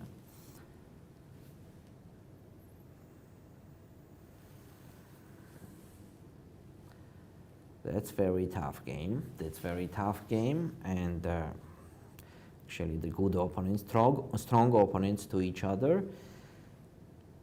Let's see how they're gonna fight. d6 pawn looks very dangerous, but on the same time, okay, black also could push their pawns, like bishop takes f3, knight takes f3 and c4, but on c4 there is kind of bishop d4, which is making the black's king more weak, because if the white will trade the dark square bishops, the black's king will be more unprotected and more unsafe. So that's why I'm not considering c4 for black. And if the black could not face the opponent's opponent's plan connected to push their pass pawn, and the black could not face it with everything, then it means that they're gonna be in defense, and that's not the best option, and automatically it means that the white's position is better. So it seems to me like that. I will take a look at girls section board number 1 also, and then we can do the short break and later we'll be back to you. So here, yes, so our operator went us to the break. So see you, we'll do the short break and see you soon. ბათუმი 15-28 სექტემბერი სოფლიო ჩემპიონატი ჭადრაკში FIDE-ს ყველაზე პრესტიჟული ღონისძიება მოზარდთა შორის სოფლიოს 69 ქვეყნის ნიჭიერი და წარმატებული 783 მოჭადრაკე აზიის, ამერიკის, აფრიკის და ევროპის კონტინენტებიდან ითამაშე ჭადრაკი ბათუმში გახდი საუკეთესო მსოფლიოში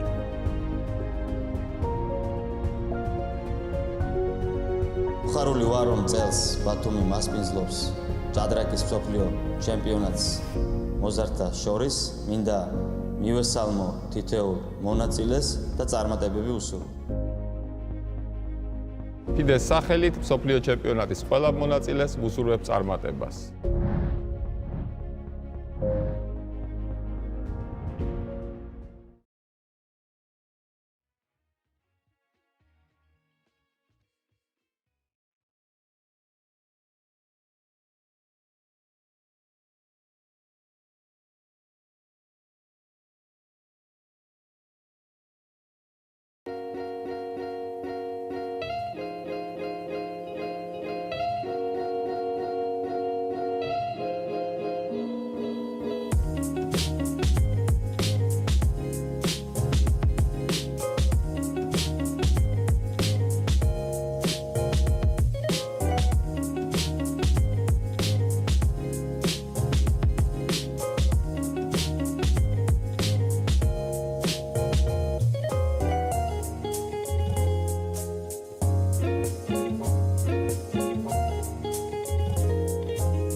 ბათუმი 15-28 სექტემბერი სოფლიო ჩემპიონატი ჭადრაკში FIDE-ს ყველაზე პრესტიჟული ღონისძიება მოზარდთა შორის სოფლიოს 69 ქვეყნის ნიჭიერი და წარმატებული 783 მოჭადრაკე აზიის, ამერიკის, აფრიკის და ევროპის კონტინენტებიდან ითამაშე ჭადრაკი ბათუმში გახდი საუკეთესო მსოფლიოში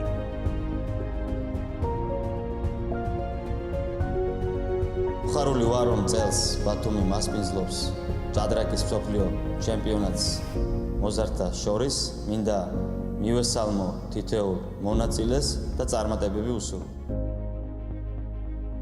FIDE-ს სახელით მსოფლიო ჩემპიონატის ყველა მონაწილეს ვუსურვებ წარმატებას.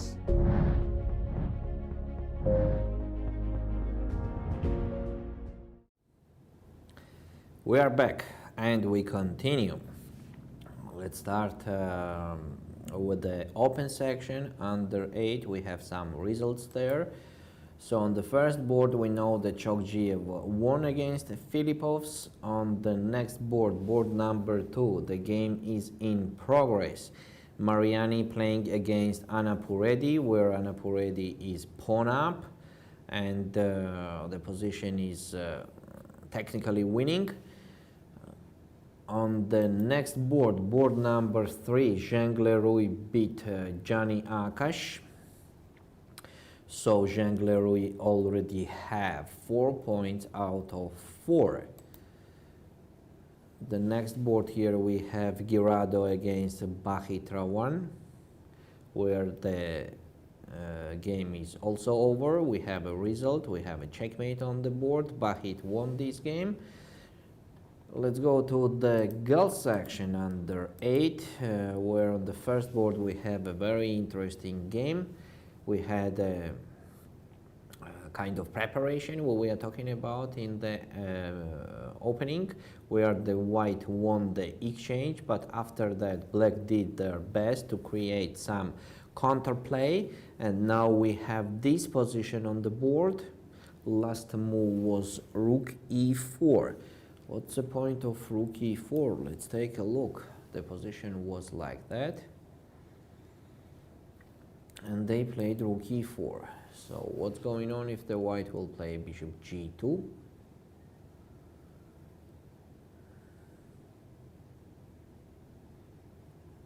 In case of bishop g2, seems the black rook will just go back. Or where is the better place for that? I can't see any better place for that.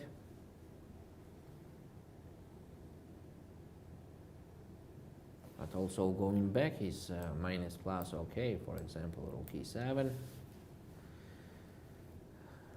So the white has a problem again to go out from that unlucky position of the king and the rook on e2. As if the king moves now on f1, there will be bishop d3. Instead of king f1, if the king moves on d1, black has at least rook d7 check, king e1 and rook e7 back. So then what to play? Maybe bishop d5 makes sense with the idea bishop c4. Okay, it will be very, yes, that's actually what happened in the game. That's actually what happened in the game. This position we are having, where Sivanandan Bodhana is thinking. Next board here we have Rzadkovska against Charvi. Charvi is a black. She is black, attacking the f2 pawn for now. It is white to move, so I think the white will play rook d2, but in that case bishop c3. Oops, on rook d2 there is bishop c3, rook d8 check, king h7, and now bishop d4 is hanging again, on the same time that the knight is hanging on a5. Yes, whites are having some troubles in this position, that's for sure. They are having some troubles. This position, okay, somehow we have the result in this position that black won, but we don't have moves on the board, just this position and 0-1 as a result. So it's very interesting what actually happened there. We have only the result of this game, where the result is not the same as the position on the board. So I think they did a lot of moves after that, and finally black won the game. And the last board to review here in this section, here is Zhumambayeva against Phamnahu.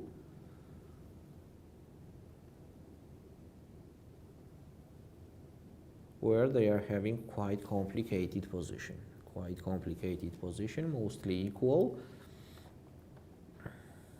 Let's go to the open section under 10. On the first board, Mendes against Unsal.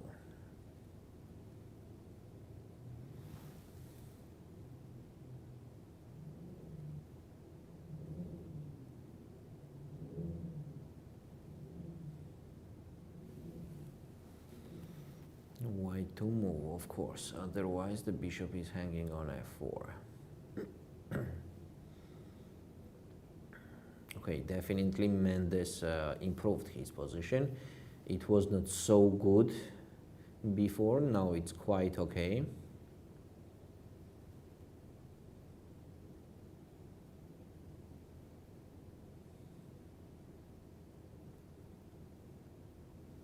I think they can capture on e4. Now if the black will capture on f4, there will be knight c5. And if I put my knight on e6, that will be just excellent. And if the black captures on e4, then I think I can play bishop e3 even. Or maybe it's not necessary and it's okay. The black wants to play queen d5 later, so let's think on this position, because if the black will play queen d5 and f5, then their position will be absolutely okay. And it seems I can't stop that. I can't stop that in this case. Queen d5 and f5 is just coming. That's correct. That's correct. So maybe knight e4 is not the best. Let's think about another move here that could be done.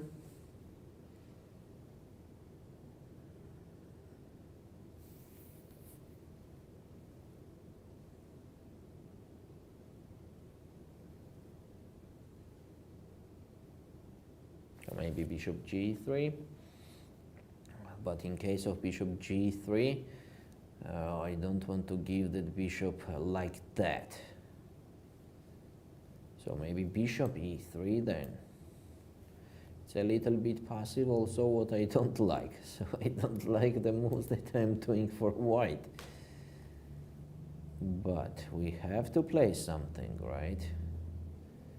We have, okay, let's double check that. Knight e4, d takes e4. Maybe we can do something clever here, but I can't stop queen d5. So, okay, it seems the black's position is still good, with better chances than Mendes has. Board number 2, we have Birmenko against Guethen.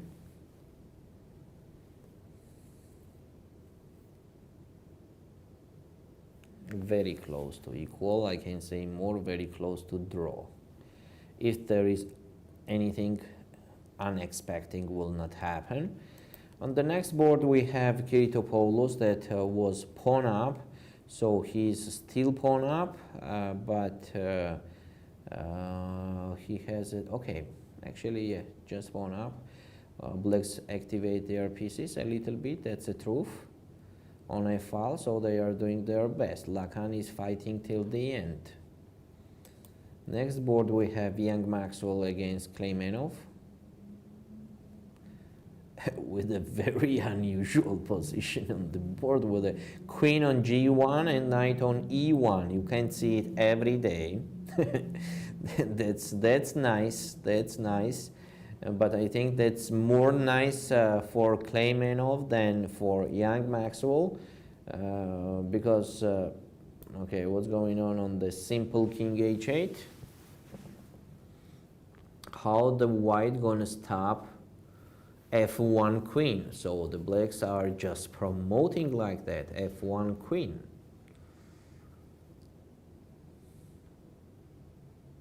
Seems like just completely losing. The white does not have even rook d8 move, yes, because just f1. Game over. They does not have also queen f7, with the idea that if the black will capture on d1, then there is a checkmate, or oppositely, if they capture on f7 the queen, there is a checkmate, but on queen f7 there is just f1 check, and there is a checkmate actually after one move, queen takes f1 and queen takes f1. So I think after king h8 there will be just game over and just time to resign, unfortunately for white. Next game here we have Liu against El Husseini. Yes, they are trying again their best, but the position is actually equal. So step by step it goes to draw. Again, if something unexpected will not happen. And the last board to review here we have Tatvidze against Anand. Yes, Tatvidze definitely improved his bad position, and now he's minus plus okay. Of course not the best again, as even the end game is worse for white because of the double pawns on c3 and c4. That will be the weakness forever, but at least here white has some chances, and the pieces are not stacked like it was before, so he improved a little bit but still having the tough position. Let's see how the white gonna fight later and how the black will try to push more and more. Let's go to the girls section under 10. Here we have on the first board Basari against Nori Nejat.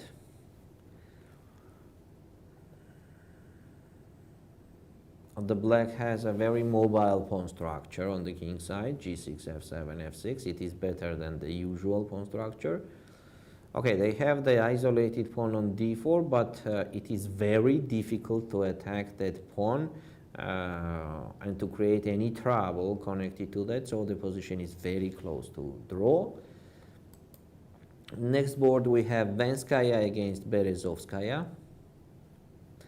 Venskaya is active. She is active like she was all the game. Last move black played is knight e7. Let's take a look how it was. It was like this. They still decided to don't capture on c4 because actually now it was a big trouble if they capture on c4. There was queen h5, checkmate hanging, and if the black will play h6, then we just capture on g6 and whites are piece up.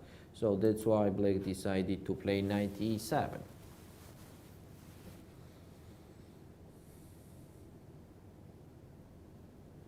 But what's going on queen h5 anyway? h6, and now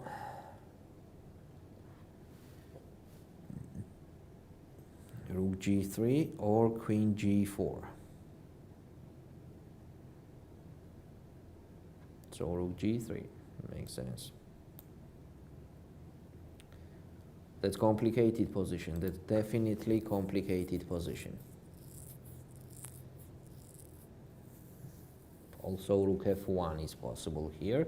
Okay, let's see. Let's give them the way to play and to be active and aggressive, because it's just necessary there for white to be active, otherwise the position will not be so good. Here we already have the result. Mirzahani with black won against Anu Bayart.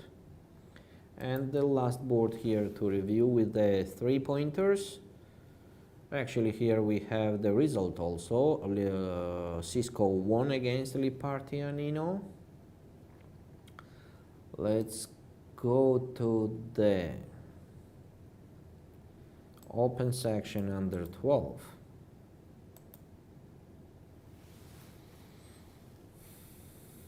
Here we have Dean playing against Mohammadian Sichani, where whites are trying to be active, connected to the weakness of the black king, and trying to use the D passed pawn. Will it be enough or not? Then that the time will show us. This is very complicated position to do any comments there. And on the next game, here we have Udipi against Gautam.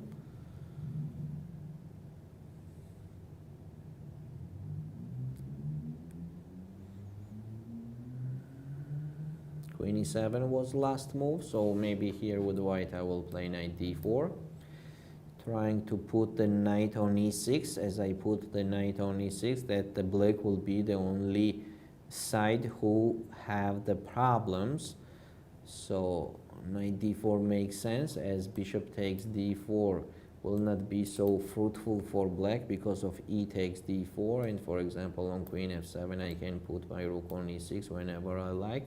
Maybe I will not be hurry with that and first play, for example, rook e2, but also rook e6 immediately is possible, so it's like better to play with the white. Next game we have here Vaz Ethan against Lysenkov.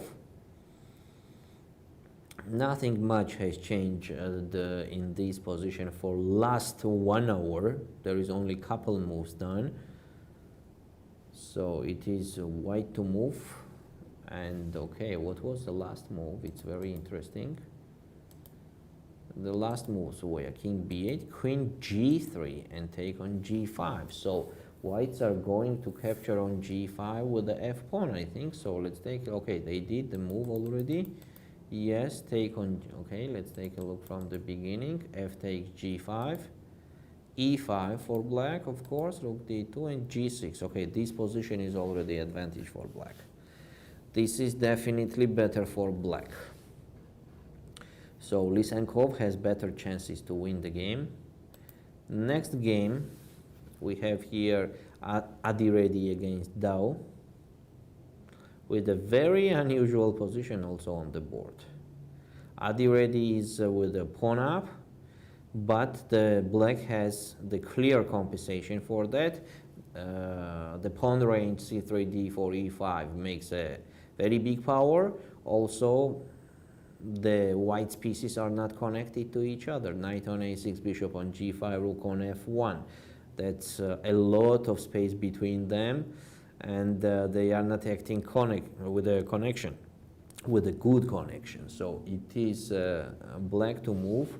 Let's take a look how it was, starting from here. Rook d3, b5. Rook c3, queen b7. Well, we are saying that this position is good for black. Rook takes e4. Yes, it was kind of forced. Take on e4, take on c4, take, and take. Knight c7, rook c8. And d5. Yes, okay, what to say? Blacks are having a very big initiative.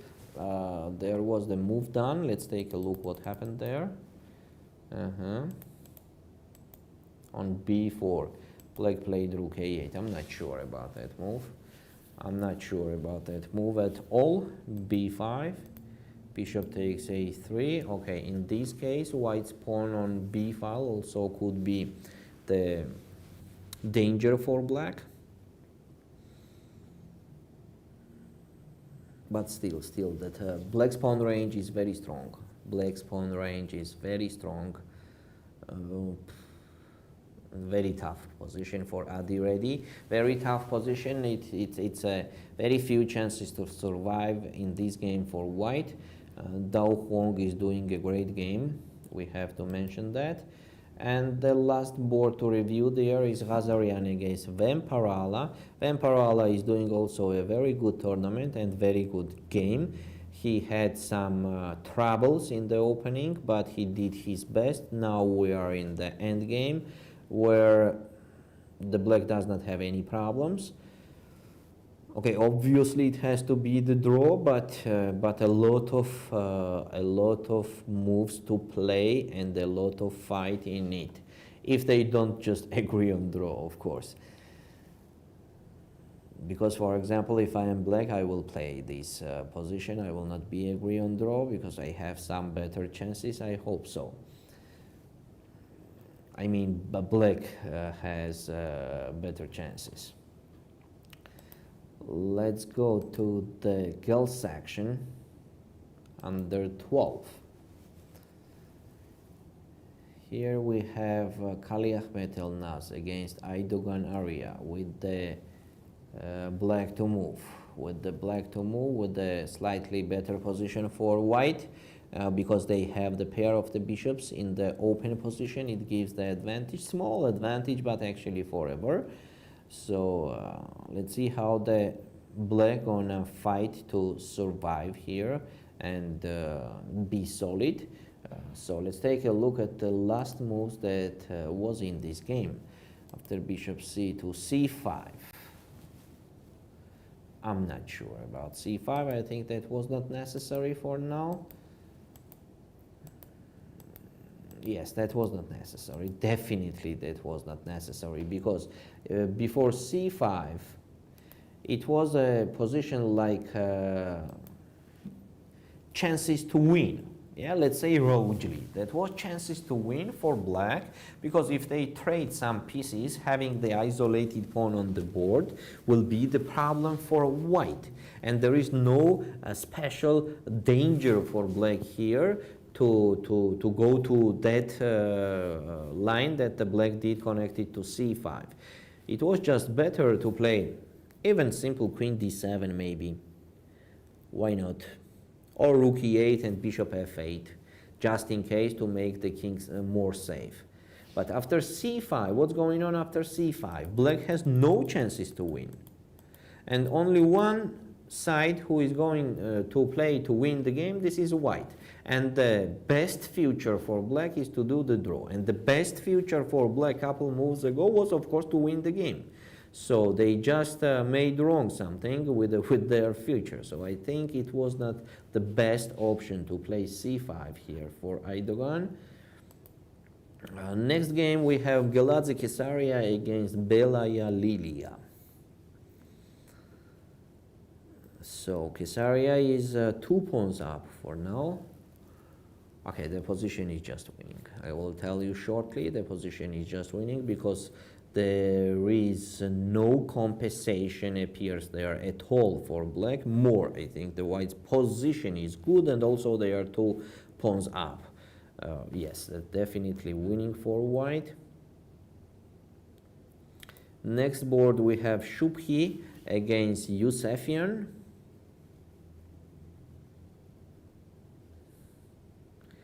Yusefian asks for trading the queens, and of course that's a correct wish, because whites are going to attack the king side, to attack the king there, the black king, and without the queens on the board it will not be so effective. So this is Yusefian's idea, but how does it work? Let's take a look. Maybe white has just a simple queen f6 there, or even queen g4. Of course, we don't have to trade the queens there.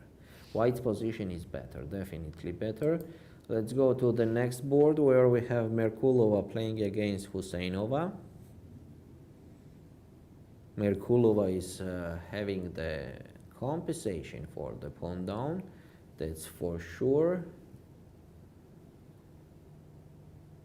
But I'm not sure that they have more than the compensation. So that's just a compensation for the pawn with the unclear position on the board.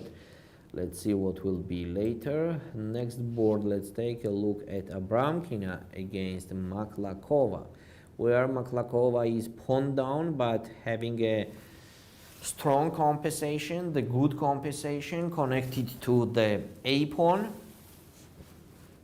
which is already on A3. So it will be very difficult to win for white. It will be very difficult, definitely. but still, whites are better, that's for sure.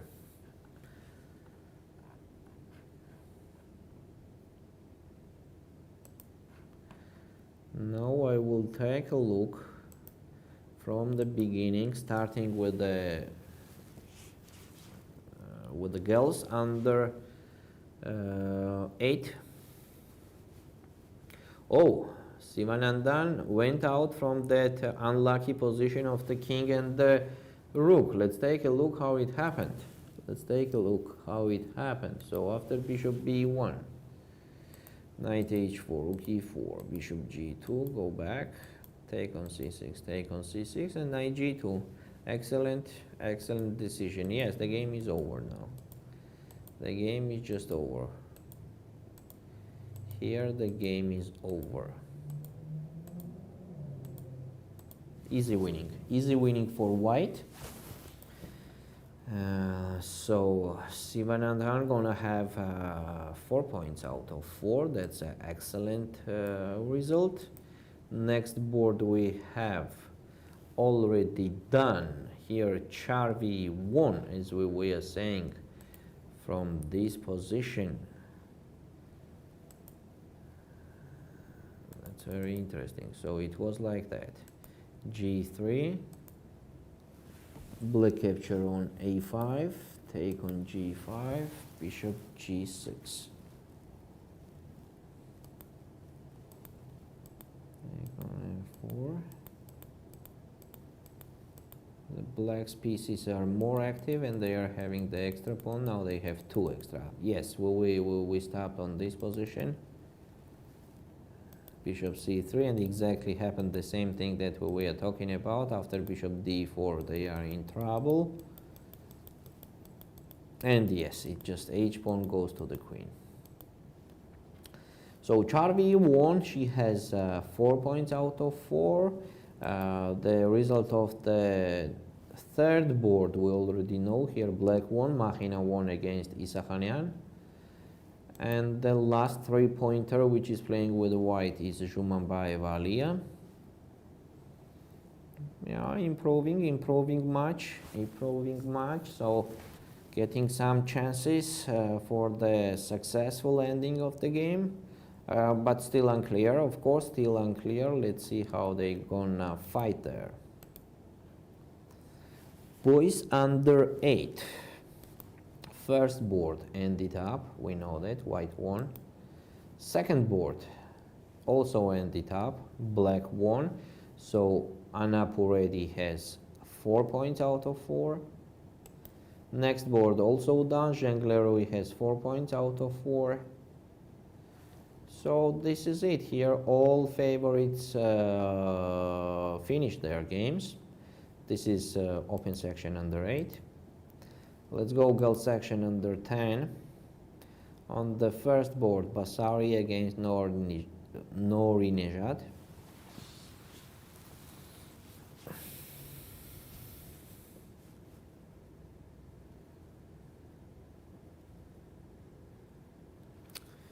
Very close to draw. As I was saying before also, it's very close to draw. For example, rook takes e1.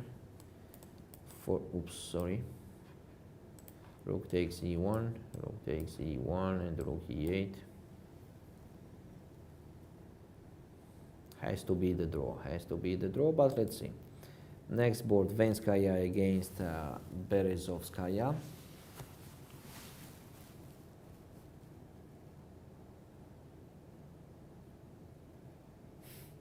Venskaya is aggressive all the game. Very well done. It's very important skill in this age to create all the time, to be aggressive all the time, to attack all the time. That's a very good thing. And she's doing it well. So she's threatening now to play h5.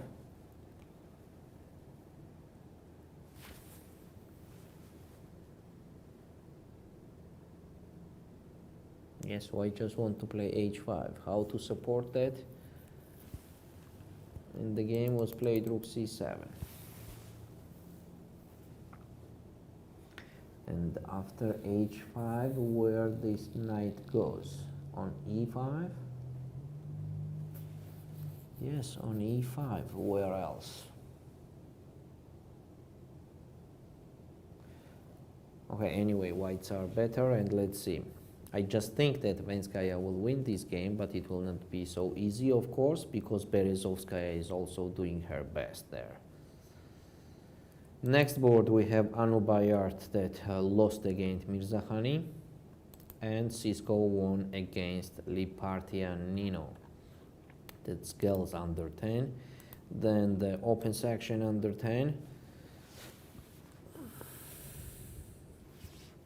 It's very interesting what happened here. Well, we are considering this position. Can't find anything good for white. Mendes decided to play queen f3. Take on c3, take. Queen d7. Was it necessary? I don't think it was necessary.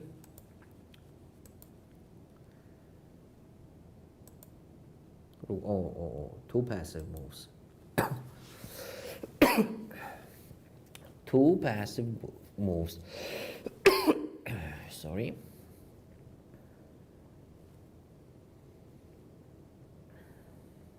And passive defense is not the best option. If there is nothing more active, then of course. But okay, starting with the queen d7. Why to play queen d7 here? Okay, if you want to play rook f7, you can play rook f7 immediately. That's for sure. Yeah, and maybe rook f7 is quite okay move. Rook f7, then rook d8 or rook e8 and push e5 somehow, because what they did, being in the passive defense here. Sorry, what? Wait, I don't understand. We have some issues, or how they play queen h3? If the black will capture on h3, and then bishop h6 check, is not it the game over? Okay, I'm at least winning the exchange. I don't think there was queen h3 in the game. I don't think there was queen. Sorry, rook takes h3 is happening. Oh my god. Yes, that's my bet. On queen takes h3, there is rook takes h3. It's not necessary to capture with the g pawn. It's definitely.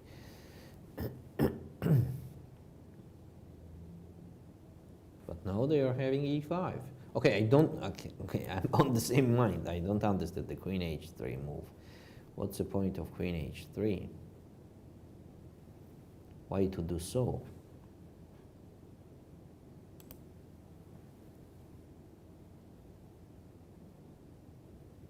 The queen doesn't have the place to go. But what is threatening? On bishop h6, we can play queen f3 if we want so. Yeah, queen h3, I don't know. Queen h3 was not the best. So in the game was, yes, in the game they take on h3, take, and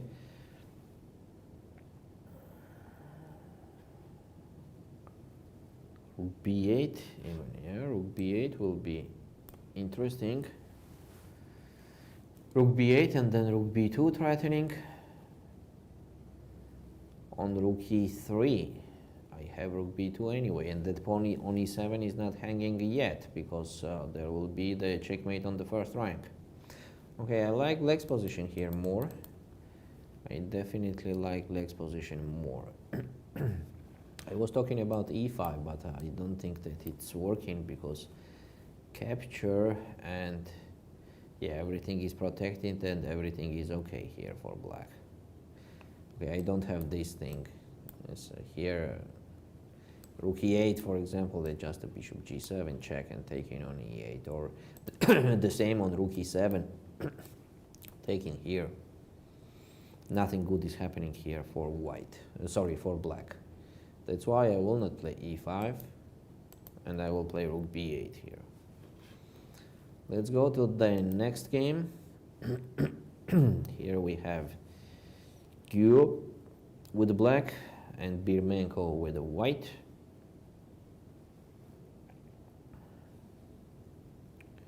Birmenko activated his pieces quite well. Well done. Well done.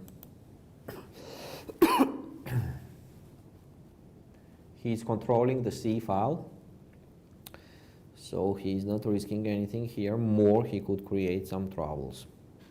Let's see. Next board, where Kiritopoulos was the pawn up during the whole game. He continues well. He has the advantage, of course. Let's see if he will get this game to the victory. Next board, yes.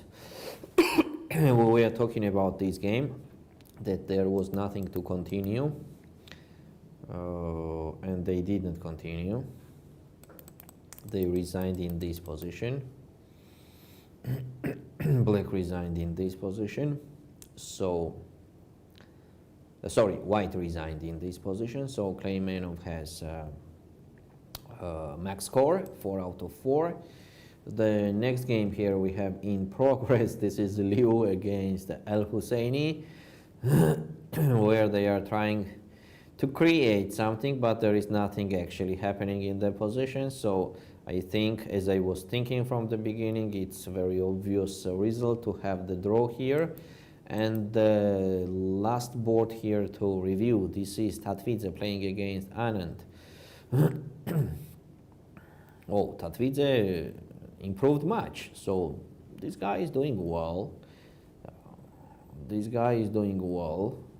Now he has even the chances to win the game. Let's see.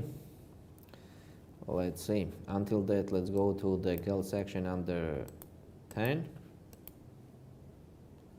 We already saw this. Let's go to the girls under 12.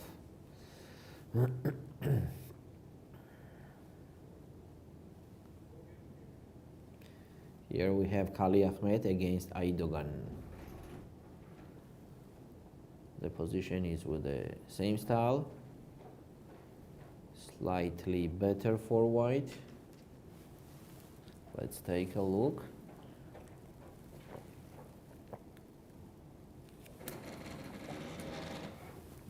This unpleasant pin on C file. So Aydogan is doing the tricky things, having some chances. Okay, obviously the position has to be draw, but let's see. On the next board we have Giladze Kesaria winning the game. Actually, that's it. Game over. That's a game over. For example, if the black will play King F8, there will be Rook G8, take, Queen G3 check, King F8, Queen G7 check, King E8, a very beautiful checkmate. So I think the game will be over soon there. Giladze is winning her 4th game and having the 4 points out of 4. The next board here we have Shubhi against Yusefian. Shubhi is pressing as much as possible. Last move was G4, so okay, she's having the advantage and she's playing the active moves. That's an excellent decision, that's correct. Next board we have Merkulova against Husseinova Lala. Nothing much has changed here. Merkulova is having the compensation for the pawn. Unclear position. And the next board here we have Abramkina against Maklakova.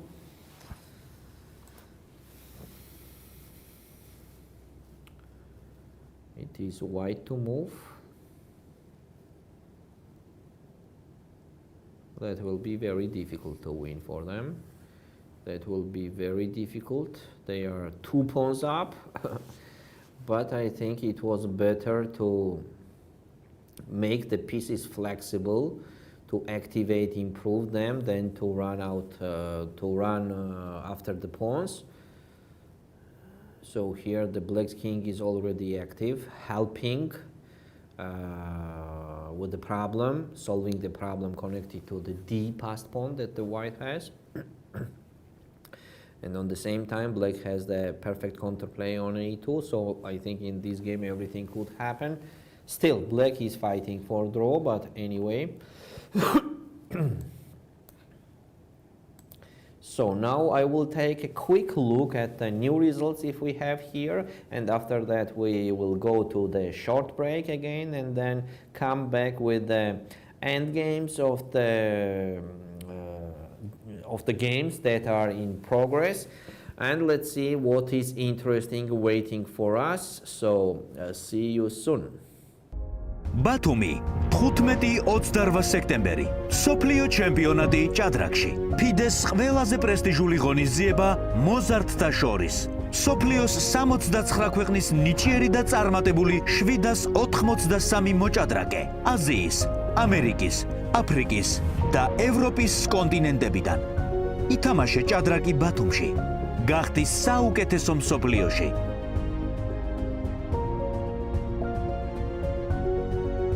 ხარული ვარ რომ წელს ბათუმი მასპინძლობს ჭადრაკის მსოფლიო ჩემპიონატს მოზარდთა შორის მინდა მივესალმო თითოეულ მონაწილეს და წარმატებები უსურვო FIDE-ს სახელით მსოფლიო ჩემპიონატის ყველა მონაწილეს ვუსურვებ წარმატებას.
ბათუმი 15-28 სექტემბერი სოფლიო ჩემპიონატი ჭადრაკში FIDE-ს ყველაზე პრესტიჟული ღონისძიება მოზარდთა შორის სოფლიოს 69 ქვეყნის ნიჭიერი და წარმატებული 783 მოჭადრაკე აზიის, ამერიკის, აფრიკის და ევროპის კონტინენტებიდან ითამაშე ჭადრაკი ბათუმში გახდი საუკეთესო მსოფლიოში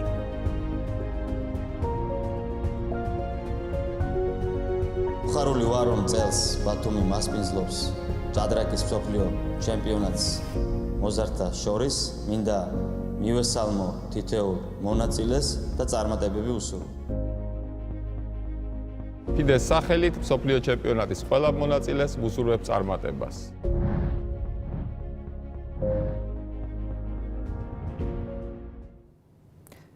Hello one more time. We are back. We are to the end of the games in the round number 4.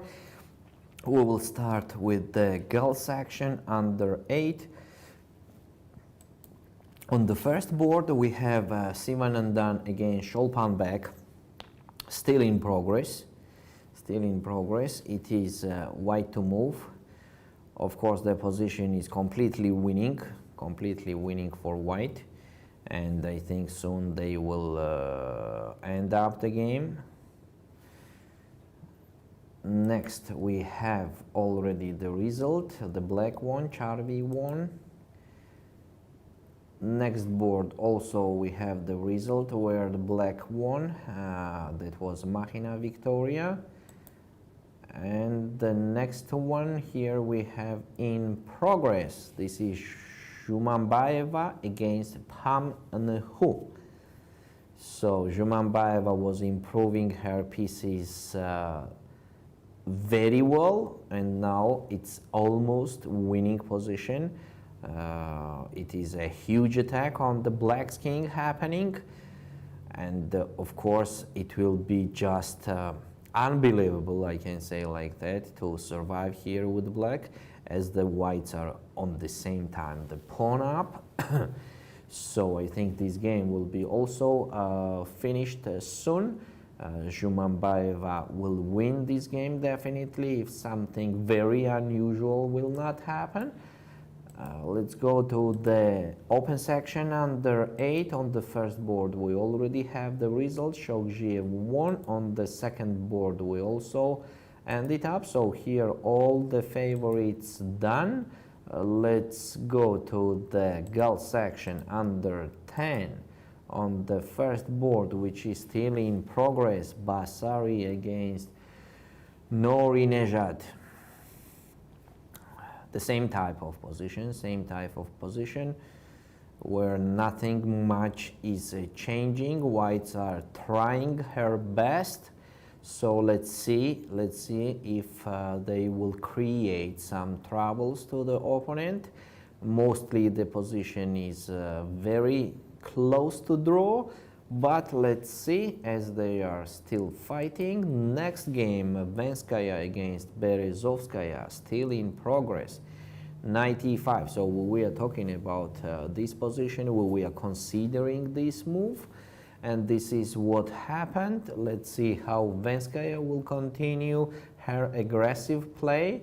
Next board, Anu lost against Mirzakhani, and Cisco won against Lipartianino. Open section under 10. We have the first board in progress, where Mendes is playing against Unsal Gorkem. Unsal activate his king very well, as they are in the end game, and this is quite important thing. So later I think he will push e5. Let's take a look a little bit earlier after rook takes h3, where I was okay, that's if that's a correct position. Yes, that's a correct position. So black does not have rook b8, so they play rook d8. Okay. Rook e3, rook d7. Now they want to play rook b7, that's why white play rook b1. h6, open up the space for king to activate, and let's go. That's correct, everything correct. Yes, blacks are better. Blacks are definitely better. Let's see what the Mendes will create against the blacks' idea that they want to push e5. Next board we have Birmenko against Go Ethan, which is still in progress. Last move was f4.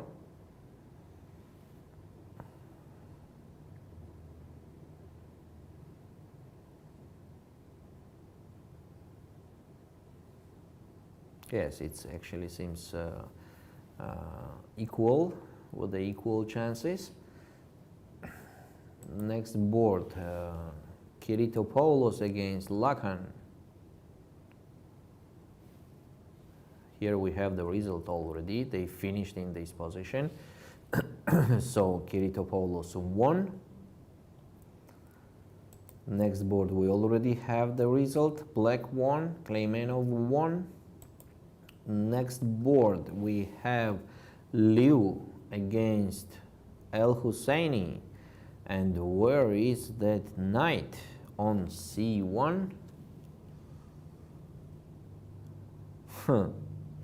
They didn't, I think in this game, no one from the opponents wanted to do the draw.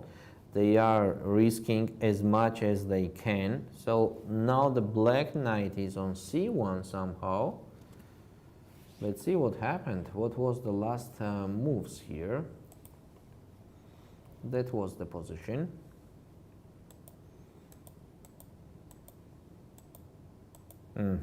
White refused to repeat the moves.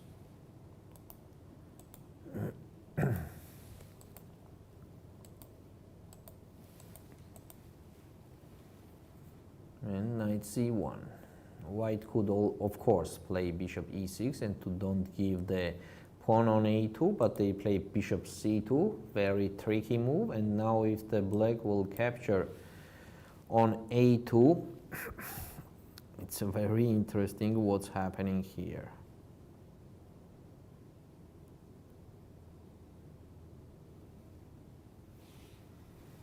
So maybe king e3.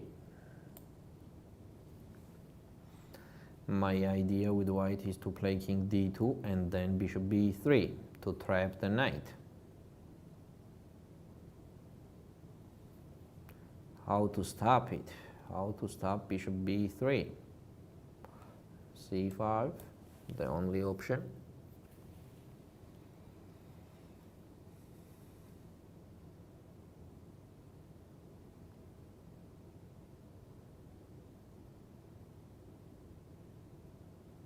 Bishop b3, knight c1 and bishop d5, for example. Yeah, seems like blacks are losing. So if they could not capture on a2, the knight is trapped anyway. Seems like Liu is winning this game. Liu is winning this game. Nice to see. Here we have Tatvidze against Anand with a very bad position for white. With a very bad position for white. The pawn's gone somewhere. It's interesting what happened there. Let's take a look. A little bit earlier. A little bit earlier. And a little bit earlier. Like this. Rook dc1. Rook b8.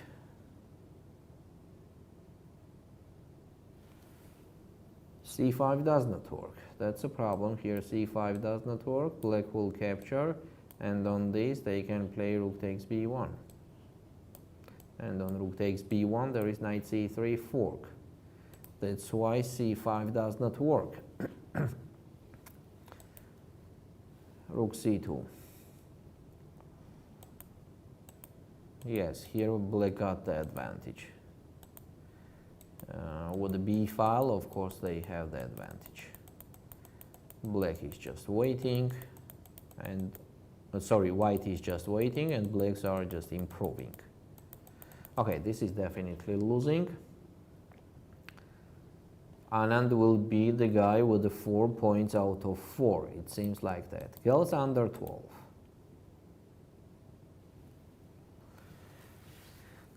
Kali Ahmed is trying. Okay, she has to. It's slightly better for white. Next game, Geladze already won. Oh, she won like we were saying. She won like that. Let's take a look. Yes, that was exactly what we were saying. The line that we were considering with the checkmate in the end. Okay. Shubhi against Yusefian is very active, having a very big advantage, that's for sure. Next, Merkulova against Husseinova. Merkulova is just winning, exchange up and the pawn up on the same time. Next, we have Abramkina against Maklakova.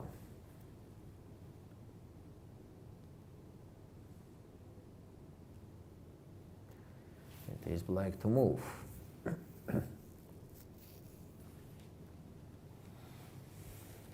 So I'm thinking about rook b8. What else to think about?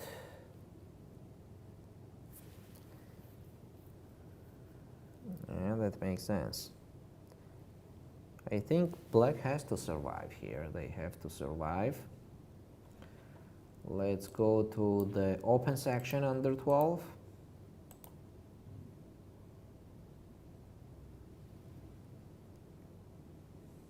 Interesting. Ding is winning against the Mohammadian Sichani. Let's take a look how it was. A little bit back. So he used that D pawn better than the black used their pawns. So it went to the end game with the exchange up, and later white did everything perfectly.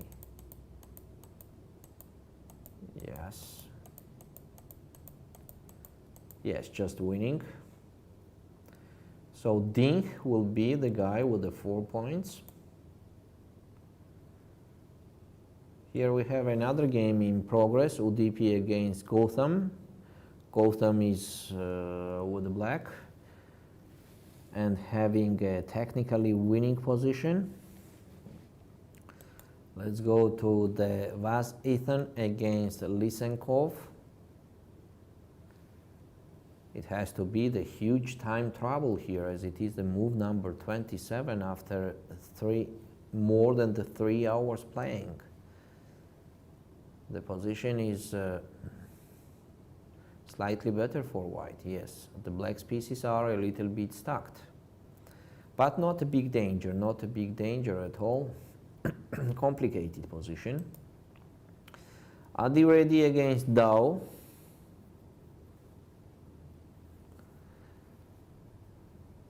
The last move here played was bishop b2, rook a5, and rook a7. Rook a7 seems to me a little bit strange.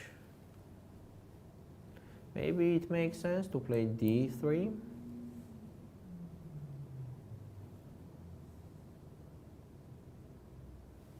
Seems to me knight b4 is the only move.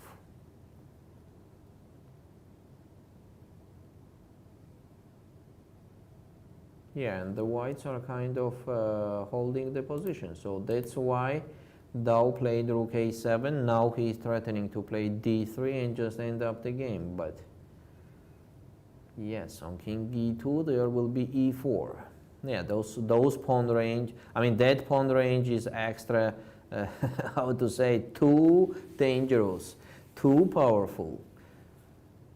Pawn range is very strong. Let's see how they will continue there. Next board, Ghazarian against Vemparala. They agreed on draw here. Let's take one more look from the beginning. Let's start with the girls section under 8. First board won, white won. Second board, Charvi won against Zatkovska. Third board, Machina won. Fourth board, White won, Zhumambaeva. So all favorites ended up the game here. Section open under 8. First board, White won, Shokjiev, a long ago. Second board, Anapuredi won. Third board, Zheng Lerui won with white. And fourth board, Pachit won. So all games are over under 8. Under 10 girls section, first board is in progress. And Basari wants to win too much. Wants to win too much, and she is doing her best. That's nice. That's nice to see. That's nice to see, and she's creating the problems to the opponent. Second board is also in progress. Venskaya against Berezovskaya. It is white to move. That's white to move. Very interesting position on the board. And actually this is the only board in this section that is in progress. I mean, the second and the first and the second board are in progress. The girls under 10, boys under, I mean open under 10, open section under 10. Here we have Mendes with white against Unsal Gorkem. Here is white to move, so they are stopping e5 like this, but in case black can play, if it is black to move, I'm sure they will play rook b7. I hope there is no bishop d6. Okay, on bishop d6 I can play rook e8, g4. Yes, maybe rook b7 is not like so hurry to do. We can play bishop g7 with black and then push e5. Somehow I want to push that e5 that Unsal is not doing. Maybe he will do it later. So his position is definitely better on the first board. We are talking about Unsal playing black. Second board we have Birmenko against Go Ethan. This game also seems like nobody wanted to do the draw, and here we have super complications now. If the black wants to do the draw, of course they have the perpetual check, but why to do the draw when we have, for example, something like bishop f6?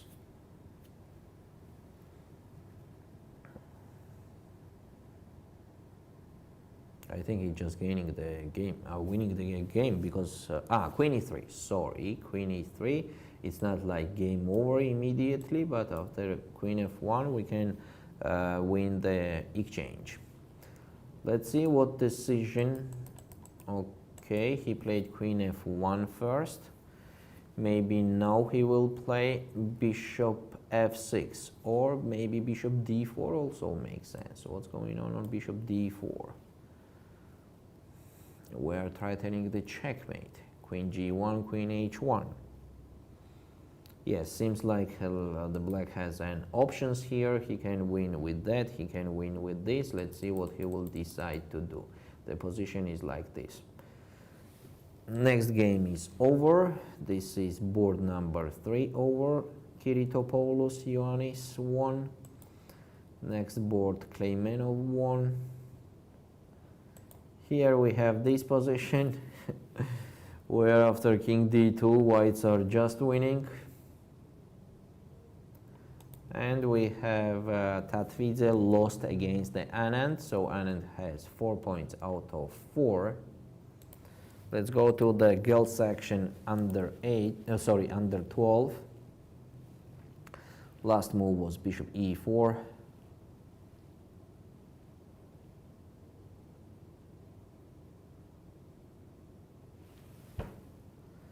Whites are trying to create something, but I think nothing much is happening there. Board number 2, Mgiladze won. Board number 3, Shubhi continues being active. She continues being active and she has a very big advantage. On the board number 4, we have Merkulova against Husseinova. Won this game with white. It's a very nice ending. So the position was like this. Check, rook c7 check, and the black did not wait for the white's move. It will be b4, of course, checkmate. Merkulova did a very good game. Here we have Abramkina against Maklakova, where from the advantage that the white had left nothing. They are still pawn up, but that pawn makes no sense at all. Now I think they have to think how to do the draw. That will be the best result for them. So Maklakova is doing her best and having a chances to win, even to win with a pawn down. Let's go to the open section. Here we have game over. Ding won against Mohammadian Sichani. On the board number 2, Gautam is winning against Udipi. That's definitely winning.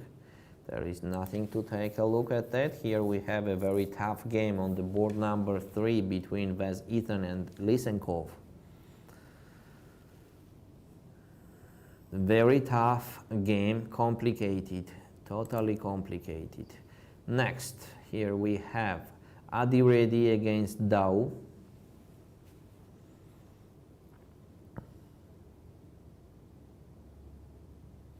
White king is on time. White king is on time.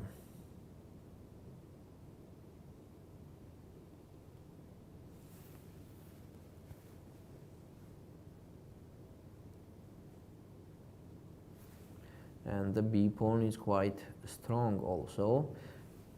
Also complicated game. It's very difficult to say anything there.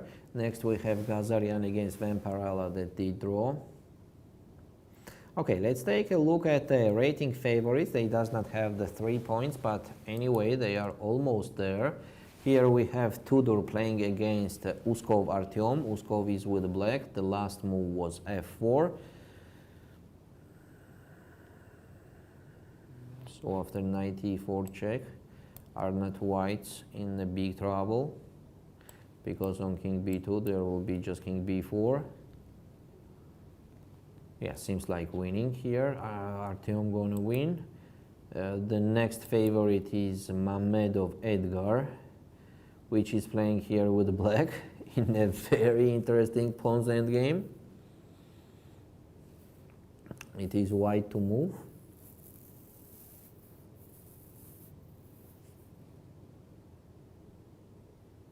Yeah, white could not improve, otherwise the passed pawn on a file that the black gonna create later will be a big danger, so I think they have just to wait. Playing like king f4, king e4, king f4, king e4, it seems like a draw.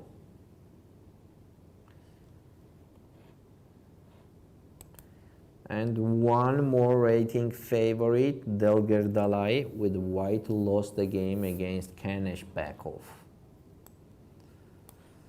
Okay. Let's take one more look from the beginning. Girls under 8. Here is game over. So under 8, all games are, the favorites are over. Let's go to the girls under 10, where we have in progress first and the second board. Here Basari is fighting as a lion. She is fighting as a lion, and I think she is just going to capture the f5 pawn. But wait a second. It's very interesting. Queen g5, queen h8, f4. Was not it f6 possible? There is knight h5. Oh my god, what a nice move. knight h5. If I play queen h5, then take, and take on e5. And if the black played this, then just knight f6.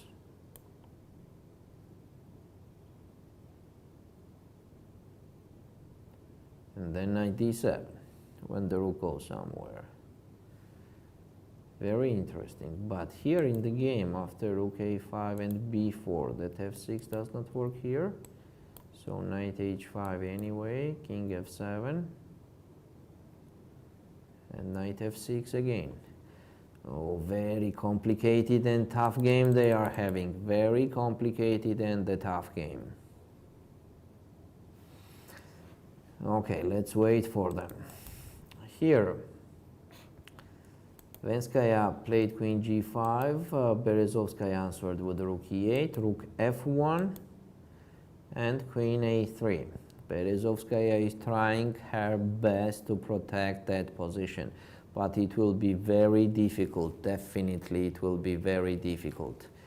For example, even c takes d5, knight takes d5, and knight c4. Big troubles Berezovskaya having. The other games here is over. Let's go to the open section under 10.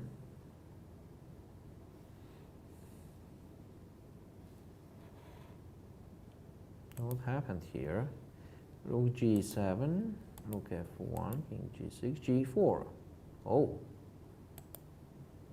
Sometimes Unsal are choosing the passive plans, going ahead, then going back, going ahead, then going back.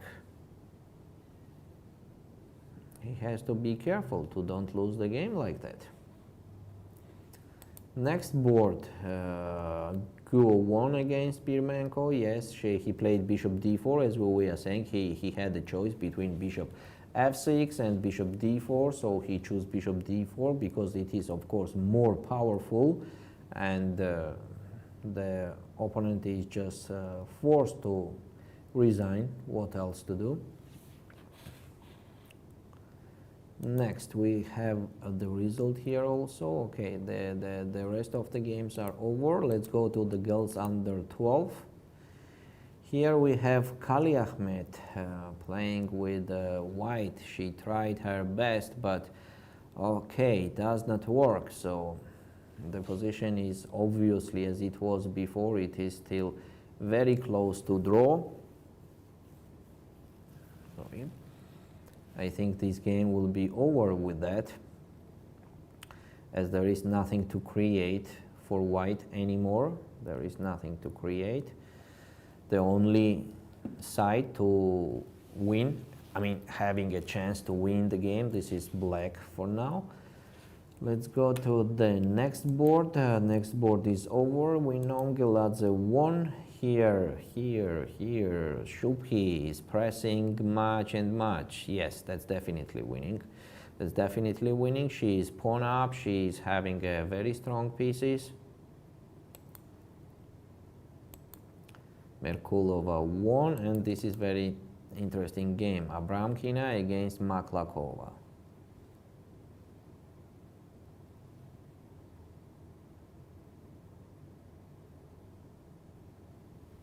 Complicated.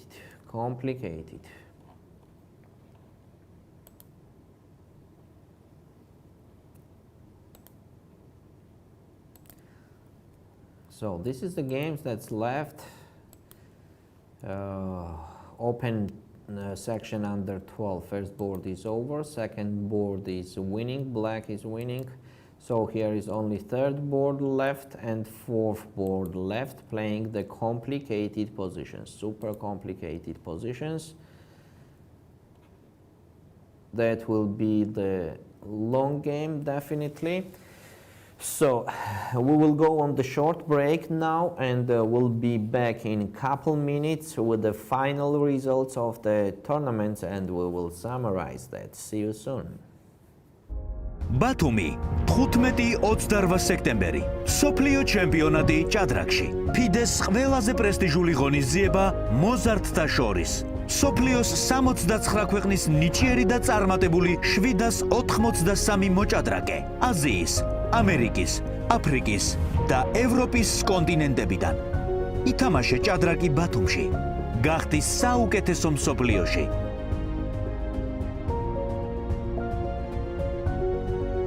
ხარული ვარ რომ წელს ბათუმი მასპინძლობს ჭადრაკის მსოფლიო ჩემპიონატს მოზარდთა შორის. მინდა მივესალმო თითოეულ მონაწილეს და წარმატებები უსურვო. FIDE-ს სახელით მსოფლიო ჩემპიონატის ყველა მონაწილეს ვუსურვებ წარმატებას.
ბათუმი 15-28 სექტემბერი სოფლიო ჩემპიონატი ჭადრაკში ფიდეს ყველაზე პრესტიჟული ღონისძიება მოზარდთა შორის სოფლიოს 69 ქვეყნის ნიჭიერი და წარმატებული 783 მოჭადრაკე აზიის, ამერიკის, აფრიკის და ევროპის კონტინენტებიდან ითამაშე ჭადრაკი ბათუმში გახდი საუკეთესო მსოფლიოში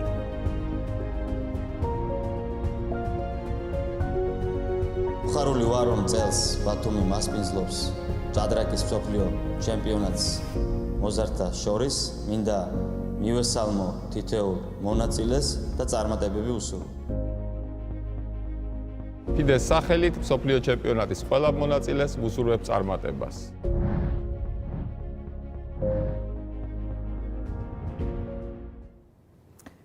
Hello, dear chess friends. We are in the end of the round number 4. From Batumi, we are having the World Youth Championship under 8, 10, 12 open and the girls section. We have more than the 750 participants in the event from 69 different countries. I am Valeri Grandmaster Valeri Gaprindashvili. And we will review the final games that we have in progress here. We have under 12 girl first board still playing, having the equal position, almost equal position during the whole game. And in the end we have the position like this, where it is very close to draw. I think this game will not continue for so long. They will end it up quickly as there is actually nothing much to play. Next board we have the result on the second board. Third board also ended up. Shubhi won against Yusefian. The rest of the games are over, so we have one more interesting game happening here, so let's go to that. We have here a Brankina against Maklakova. They are not with the max scores, but they have 2.5 points. So that's quite interesting what's happening here. The last move was Rook b6 that the black played. So as I already told you, there is no chance for white to win this game. So they have to take care about the draw, because that a2 pawn is very important counterplay, which is and very important power that the black has. But on the same time, it is very difficult to say that the black can improve more. So obviously this game has to go to the draw. Open section under 12, we have almost all results on the board number 1, where Ding won, board number 2, where Gotham won, board number 3, Vaz Atan is playing. That's a complicated game during the last 4 hours happening between them. This is quite interesting game. And for now, what do we have? The last move is knight c6, and we have that the whites are pawn up. They are pawn up. Okay, they have a good chances to win the game, but still it is possible to survive with the black. So let's see how they will continue there. That's only board in the top players still in progress. No, there is one more.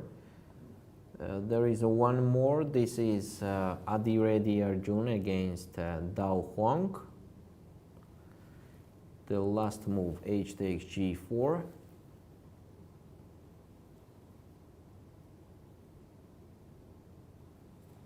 Okay, that has to be the draw. The white will capture on g4 and then just rook c1. Very close to draw. The other games are over. Let's take a look at the under 8 open section. Here the first board. We have here Mendes against Unsal in progress. What a complicated rook's endgame. What a complicated rook's endgame, which seems like a draw also. It seems like a draw. So for example, white captures on e5, captures, and rook d5. Rook b2 check, king e3, rook takes a2. Rook takes e5 and rook h2. Of course, it has to be the draw. Let's take a look at the second board. Second board is over already. Next board is also over. Yes, here the rest of the games are over. All of them. Only the first board is in progress, and that also, they did a lot of moves until we were talking, and they have this position. It's interesting what happened before. So it was take on e5, c3, take on d5, rook c4, interesting, d1, and take. Now blacks are thinking. Anyway, it seems like a draw. Anyway, it seems like a simple draw. This game, and yes, so we are almost in the end. We are almost in the end.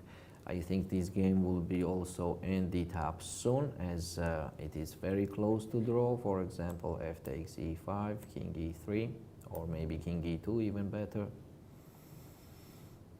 And the black could not support their c2 pawn. They could not support, so for example, king e6, king d3, take on h4, take on c2, and take on a4. Okay, let's go to the girl section. No, girl section under 8, everything is over. Let's go to the open section again. On the board number 1, Kali Ahmed against Aydogan, which is completely draw. All other games are over. So actually we have 2 games there in the favorite, with the favorite players, I mean with the players with the 3 points, with the max score, and both of them are going to be the draw, very close to that. So I think we can end up today's day with that. That was a nice games happening, nice fightings actually, and the next days will be more interesting, and as the games and the result will be too decisive and important. So we are waiting for the better fights and struggles, and I'll be with you again tomorrow. Have a nice day. Bye bye. ბათუმი 15-28 სექტემბერი სოფლიო ჩემპიონატი ჭადრაკში FIDE-ს ყველაზე პრესტიჟული ღონისძიება მოზარდთა შორის სოფლიოს 69 ქვეყნის ნიჭიერი და წარმატებული 783 მოჭადრაკე აზიის, ამერიკის, აფრიკის და ევროპის კონტინენტებიდან ითამაშე ჭადრაკი ბათუმში გახდი საუკეთესო მსოფლიოში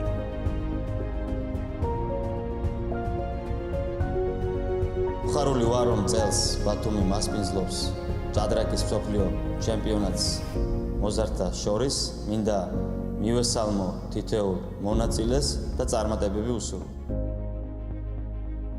FIDE-ს სახელით მსოფლიო ჩემპიონატის ყველა მონაწილეს ვუსურვებ წარმატებას.